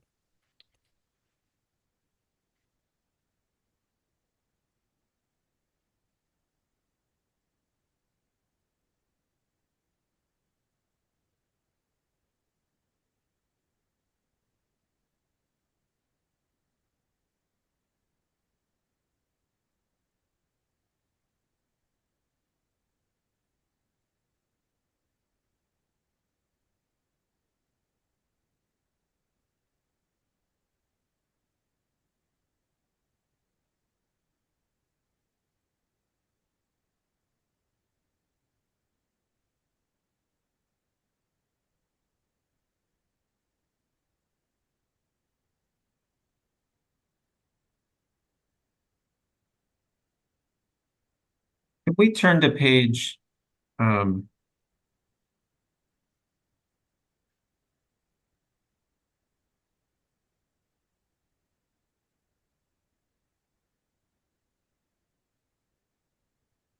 it's AHO 88, please. Thank you.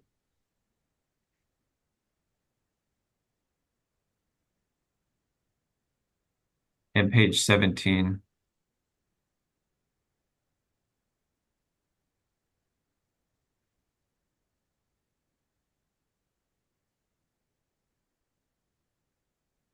I just wanted to direct you to some additional language in this exhibit, Mr. Easter, concerning GHG 1.1, the mitigation measure.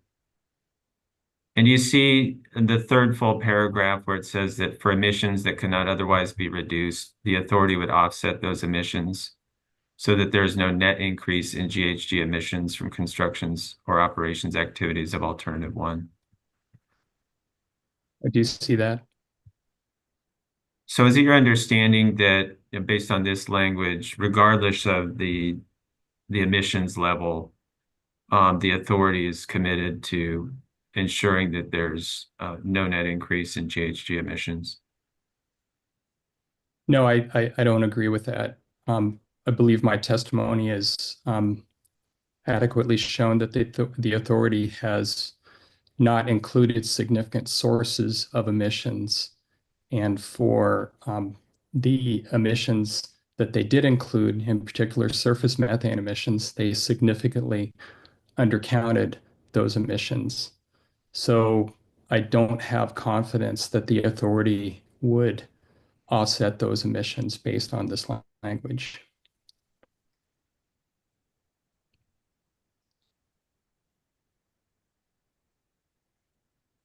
Therein lies the climate risk.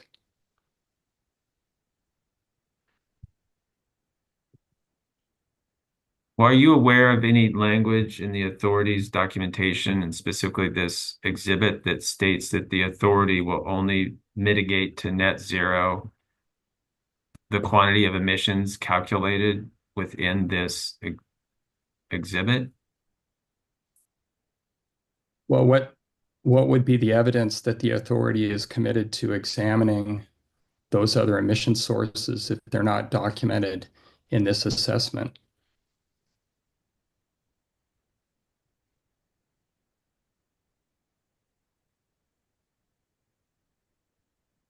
Well, I guess that doesn't answer my question. I'm asking you if you're aware of any language in the exhibit that states that the authority will only mitigate to net zero the estimated emissions within this exhibit. No, I'm not aware of any such language.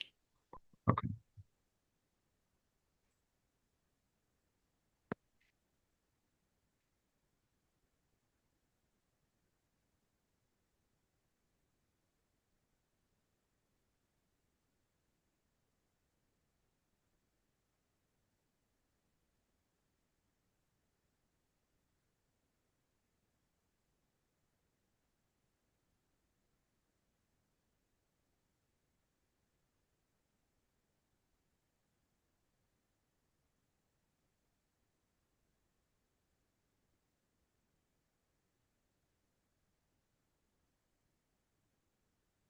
questions I have, Mr. Easter. Thanks for your time this morning and your patience. All right. Thank you, Mr. Ferguson. Thank you, Mr. Ferguson. With that, I will look to, I believe, Mr. Soderlund. Do you have questions for Mr. Easter? I do not, thank you. And then Ms. Mendel Rice. I do not, thank you. Thank you. And Ms. Mitchell. I do not, thank you. Thank you. Then do you have any redirect, Mr. Mooney, for Mr. Easter? I do, but I was wondering if we could just have 5 minutes, Sure, take a short 5 minute break and sure. That sounds fine. Let's go ahead and come back we'll do 11:05. See you shortly. thank you.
And to our court reporter, are you ready for us to go back on the record?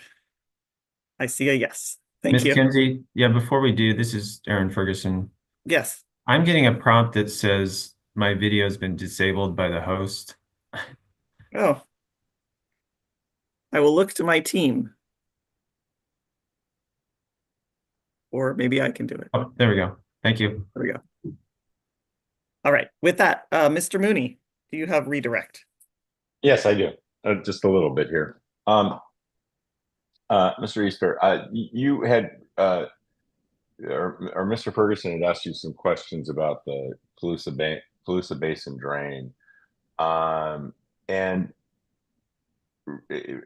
regarding about whether or not it delivers water to the reservoir or from the reservoir, and how that would affect your analysis. Assuming that, I mean, that the Calusa Basin drain actually delivers water from the reservoir and does not contribute to delivering to the reservoir, how would that affect your conclusions or analysis that are in your testimony today? Based on other evidence, first of all, the Site Project Authority's assessment that there would be harmful algal blooms that would be a significant issue in the reservoir, and also that there would be additional sources of phosphorus in the reservoir, including phosphorus from soils and vegetation in the inundation footprint. That would mean that there would be the reservoir would, at the very least, would be eutrophic and likely hypereutrophic. And could we ask Ms. Mullen to pull up AHO-142?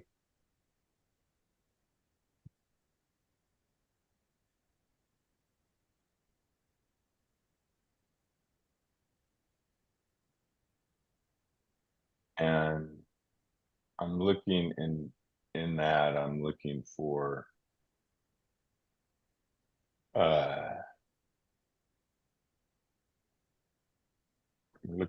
figure 6E-38, and I don't have a page number off the top of my head here, but I can track that down.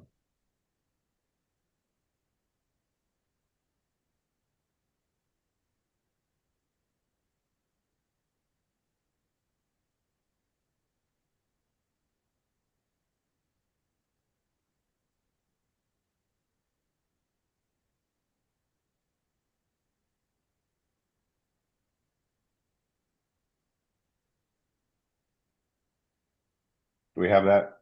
Okay. And Mr. Easter, could you explain exactly what this figure demonstrates? If we have the right figure up there. I think we want to see dash 38. Yeah, we want to see the next figure -38.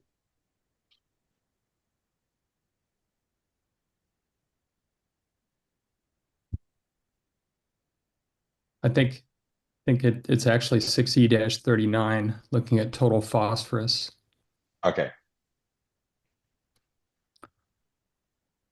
What this is showing is, and can you scroll this up just a little bit? I apologize. There we go. Thank you. This is showing what the phosphorus concentrations in the Sacramento River, as well as the Calusa Basin, or the Calusa Basin drain. But if we look explicitly at the emissions, excluding, or not the emissions, the phosphorus concentrations, excluding the Calusa Basin drain, it shows that the likely phosphorus concentration from the Sacramento River in water going into the site's reservoir would be sufficient to drive the reservoir into a hypereutrophic state. And on 6 dash 38, I think And does that show the nitrogen as well? You can scroll to 6-30. Yes, it does show the nitrite and nitrate concentrations as nitrogen. Shows that those would be consistent with the levels of concentrations that would create eutrophic to hypereutrophic conditions in the reservoir. But again, the principal driver of hypereutrophic conditions would be the phosphorus concentrations. Okay.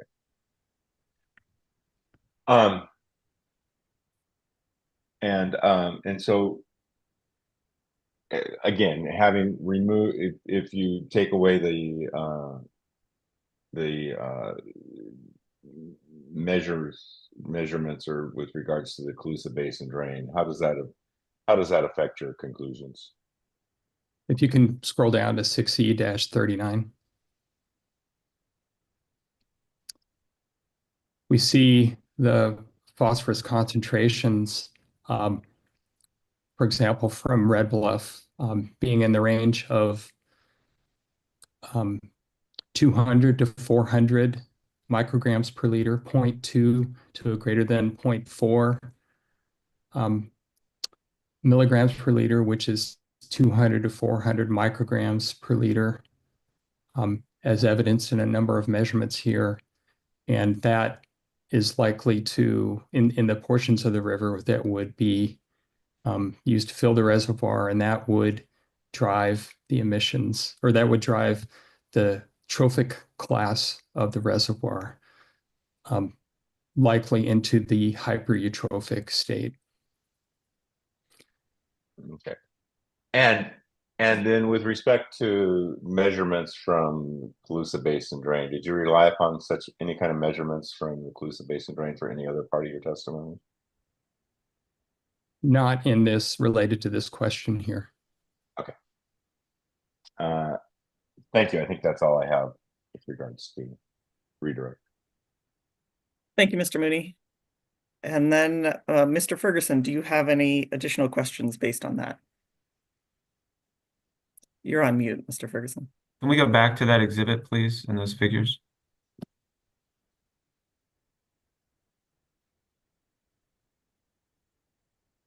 I think that's AHL 122.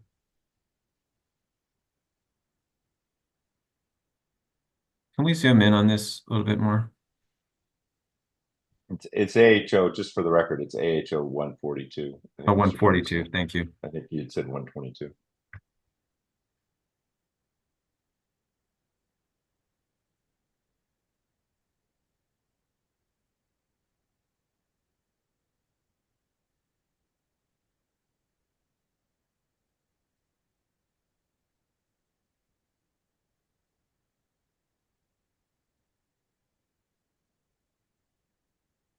So, Mr. Easter, I believe you stated that based on some of the values here in figure 639 regarding phosphorus,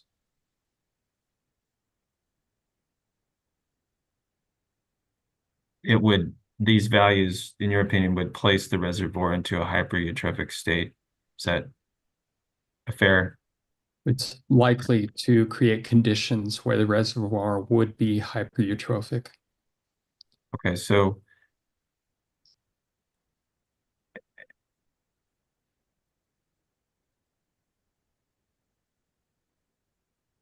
and so are you basing that on the measurements you see in December and January? Can you scroll down in this document a little bit? No, I'm sorry. Can you go back to where we were? I'd have to go back in the document to see what the dates associated with this were.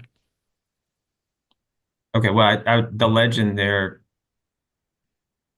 says month, correct? Well, excuse me. I'd asked you a question and you were directing her, so I probably shouldn't have interrupted you, but if it would help, I could just direct you to the legend which says month. Okay. Can you scroll down just a little bit? I'm sorry, I've got issues with my screen here. A little bit more, I'm sorry.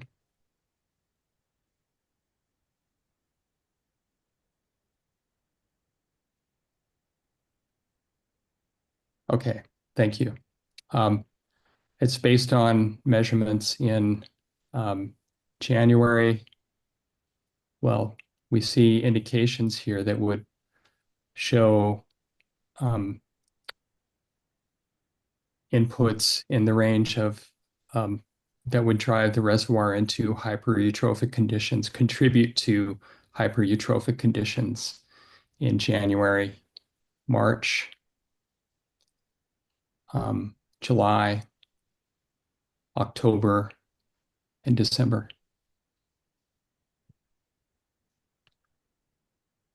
Are you aware that sites doesn't plan to divert in the month of July?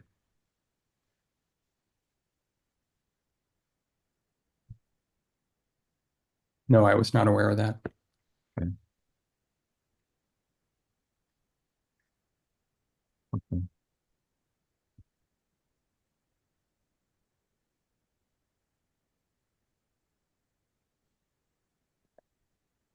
And what is your basis for saying these values equate or contribute to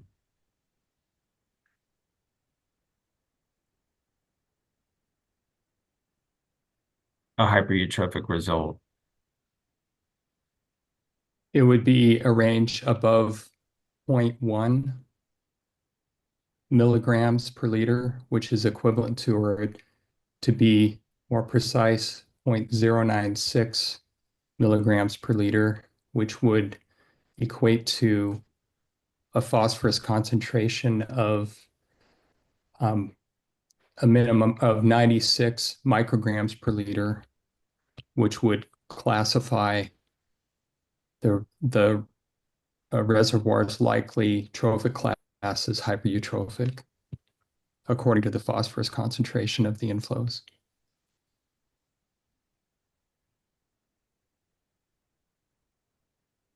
Okay, can we go to the nitrogen figure, please? And actually, before this, I'll also point out that there's an extremely high figure for May that's shown at the very top of the graph. It's showed, yeah. And so we have phosphorus concentrations at that point that are almost a factor of 10 higher than the, or approximately a factor of 10 higher than the types of phosphorus levels that would create hypereutrophic conditions in the reservoir. Okay, can we go to the nitrogen? There we go. Thank you.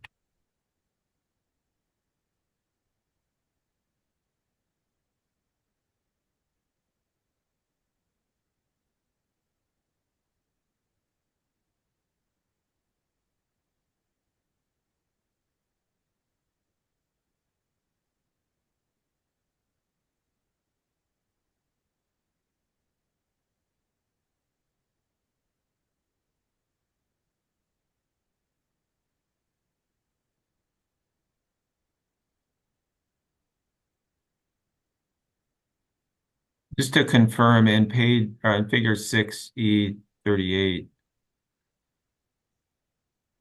there's only one value that exceeds 650 micrograms a liter, correct? Which value are you referring to? For the Red Bluff and Hamilton City values. Which month? Well, I'm just asking, in all the months for Red Bluff and Hamilton City, there's only one value that exceeds 600. Well, I should say 0.6 milligrams a liter, correct? That's correct. Although this is not necessarily an indication, as I've testified before, nitrogen concentrations are not necessarily a limiting factor in driving the trophic status. The temperature and other conditions in the reservoir create conditions where nitrogen fixing microbes could essentially produce the nitrogen needed to create the conditions that would drive it into eutrophic and hypereutrophic conditions, because phosphorus is the principal limiting factor. Okay. Okay, that's all the questions I have. Thank you. Thank you, Mr. Ferguson. And with that, thank you, Mr. Easter. Thank you very much for joining us and for your testimony today. I appreciate your time, and you are excused. Thank you all.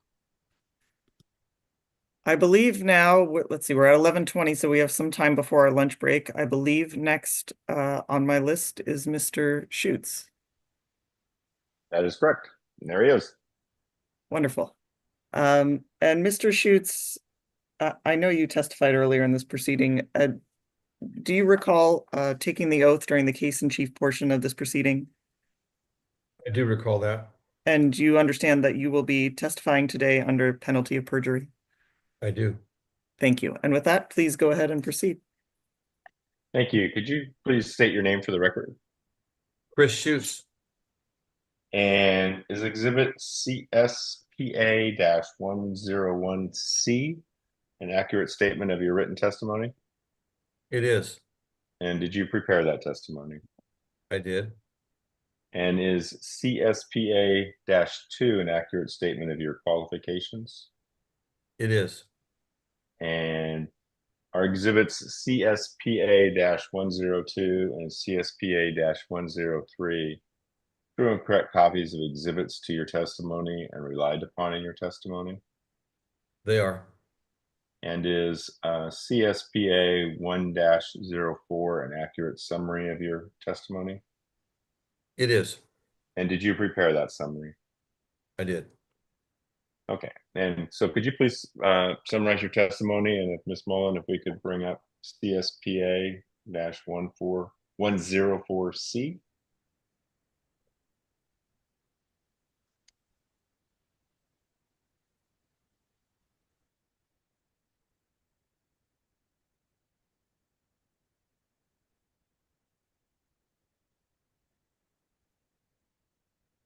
And if we could put that on full screen, I'd appreciate it.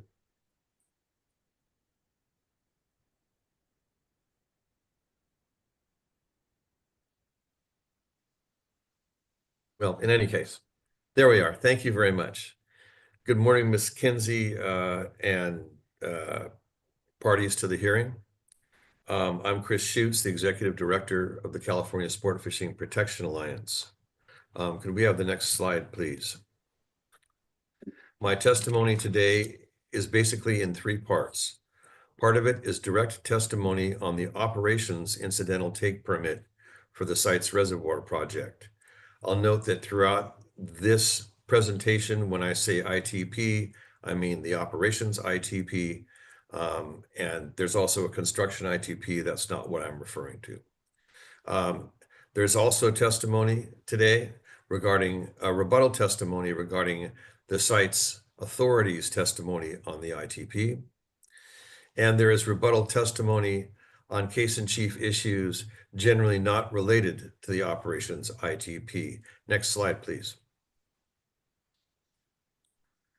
So the primary purposes of my testimony today are, first, to update my case-in-chief testimony based on changes to the diversion criteria in the operations ITP. Second, to respond to the site's project authorities' testimony advocating that the operations ITP should be the sole regulatory vehicle for site's diversion criteria.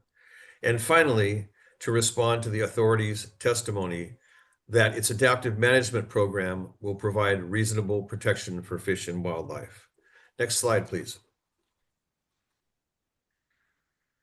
The operations ITP made a number of changes in the site's diversion criteria. Here, I just cite a number of the primary ones. The flow-dependent diversion criteria were added. The pulse protection criteria were removed. The minimum in-stream flow requirement at Wilkins Slough was slightly increased. And there was a change in limitations based on conditions in the delta, as outlined here in this bullet, in the lower bullet. Thank you very much. Next slide, please.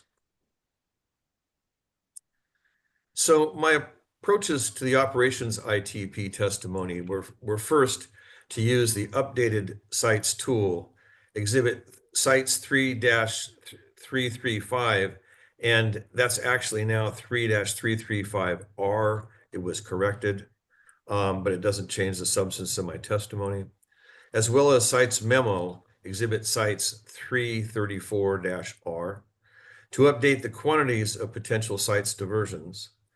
Then to compare those updated values to potential diversion quantities for the purported voluntary agreement flow additions, both of those averaged by water year type. And finally, to compare the effects on the hydrograph of potential diversions under the site's proposed project and the operations ITP diversion criteria. Next slide, please. In performing this analysis, I observed a large discrepancy between the previously reported historical diversion amounts, as in the amounts potentially available to diversion to sites under the site's proposed project, what had been reported previously in the case in chief testimony, and what was reported in the modeling for the ITP that sites performed. And I thought it was important to flag this for attention in the hearing. Next slide, please. So after considering that discrepancy, what I elected to do was use the most conservative figure for the difference between potential sites diversions and the amount of flow additions that the voluntary agreements would provide. And the values are shown in these tables here, in the middle column, column 3. And the difference is shown in the column on the right. Next slide, please.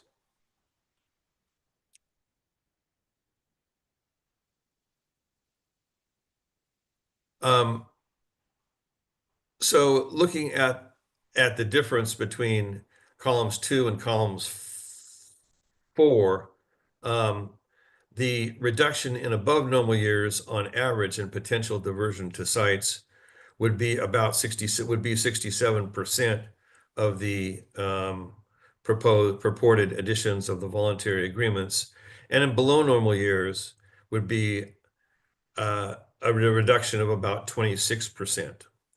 This supports my case in chief testimony that sites diversions would reduce purported flow additions from the proposed voluntary agreements. Next slide, please.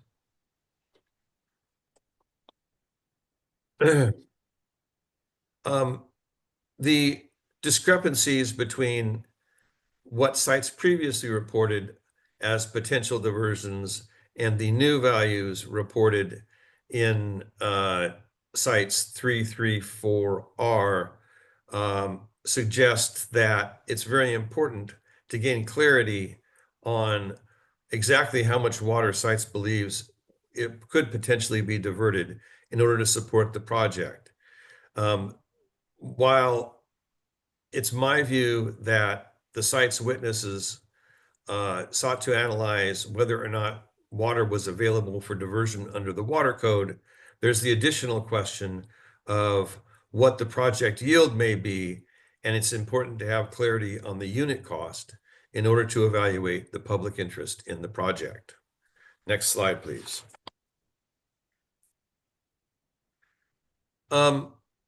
Looking at the difference between the hydrographs in under the historical analysis as representing the potential diversions to sites reservoir as proposed by the sites authority and the potential diversions that may be available under the incidental operations incidental take permit.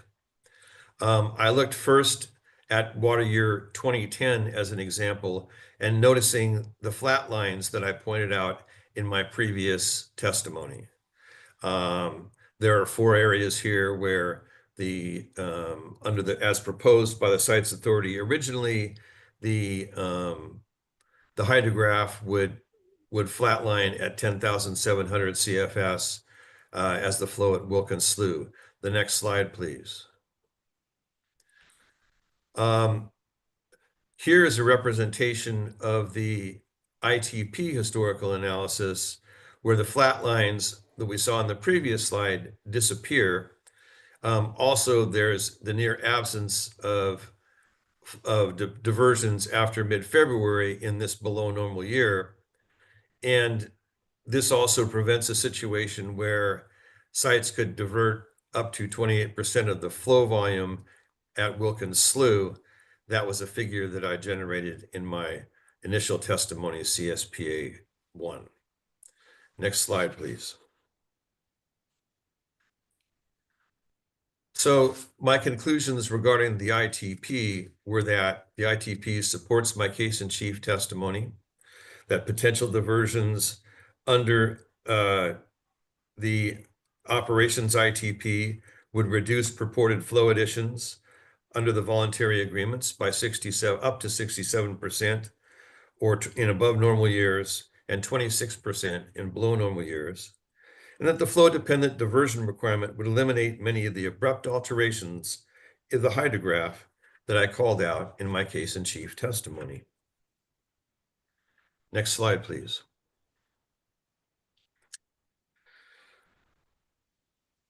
It's important to note that the incidental take permit would not control all diversions to the Tehama-Colusa and Glen-Colusa canals.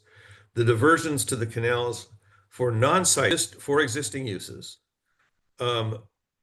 would continue as previously, and the site's diversions would effectively ride on top of those. The flow-dependent diversion criteria in the ITP would not limit diversions for existing users for existing uses.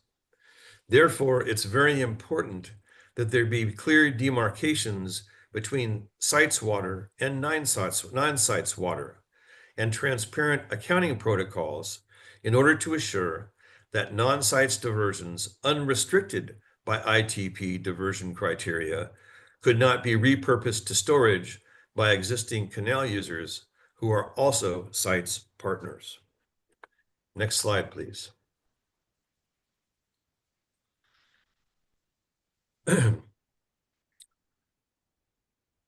The operations ITP contains a prohibition of diversions to sites under temporary urgency change orders. In other words, when temporary urgency change orders for Delta operations are in effect.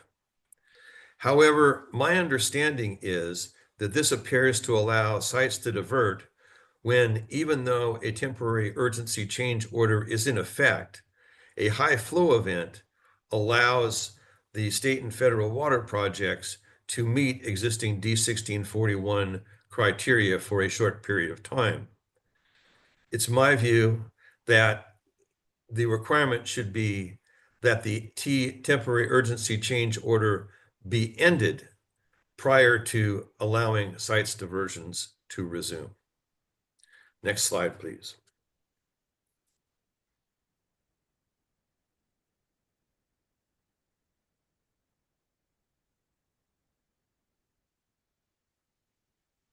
The authority's intent is to house diversion requirements exclusively in the operations incidental take permit. That was evident in the hearing transcripts and cross-examination in the case in chief of the sites authority. And Ms. Forsyth repeats this in her supplemental testimony on page 14. She argues generally that the California Department of Fish and Wildlife is the agency with special expertise in fisheries, and that housing the criteria for diversions to sites in the water right permit could conflict with future ITP conditions and best science. Next slide, please.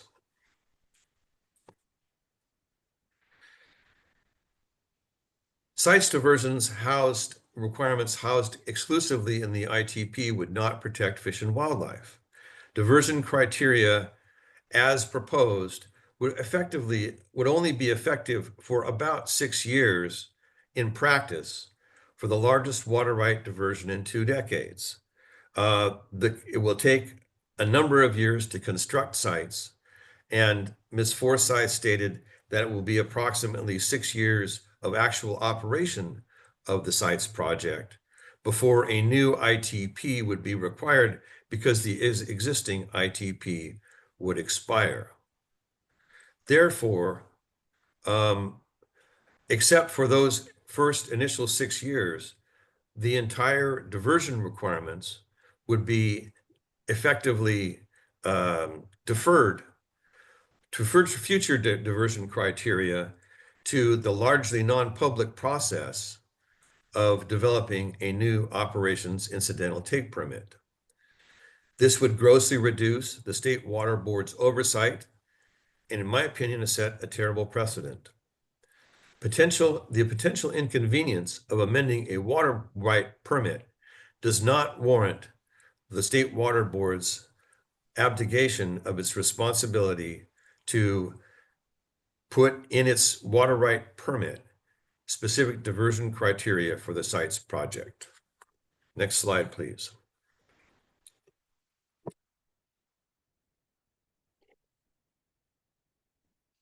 Moving on to the rebuttal part of my testimony, I rebut Mr. Spronz's testimony, Dr. Greenwood's testimony, and Mr. Spronza and Dr. Greenwood's oral testimony on cross-examination. Primarily, my testimony concerns Mr. Spronz's testimony on adaptive management and Dr. Greenwood's testimony on adaptive management, the incidental take permit, and reservoir exchanges. Next slide, please. In my testimony, I outline the characteristics needed for success and the limitations of successful adaptive management. I provide the example of needed components of successful adaptive management from my personal experience with the Rock Creek Cresta hydroelectric project. These components include predefined measurable objectives, timelines, and decision space. All of those must be defined in advance. Consistent monitoring protocols and review, pre-established potential adjustments to a flow regime, and accountability to an outside regulator. Next slide, please.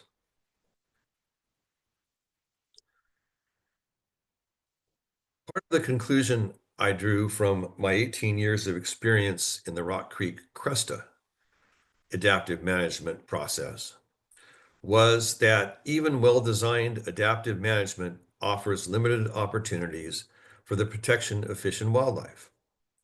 First of all, there are confounding, unanticipated factors that enter into the time period in which analysis is taking place. There are often ambiguous biological responses. One of the main features is deferral of decisions. There are differences in perspective on the level of evidence required to compel management changes. Then those are largely unchanged from the initial perspectives. For water users, my experience has been that generally means it's necessary to demonstrate unequivocal benefits to fish and wildlife in order to justify reductions in developmental water uses.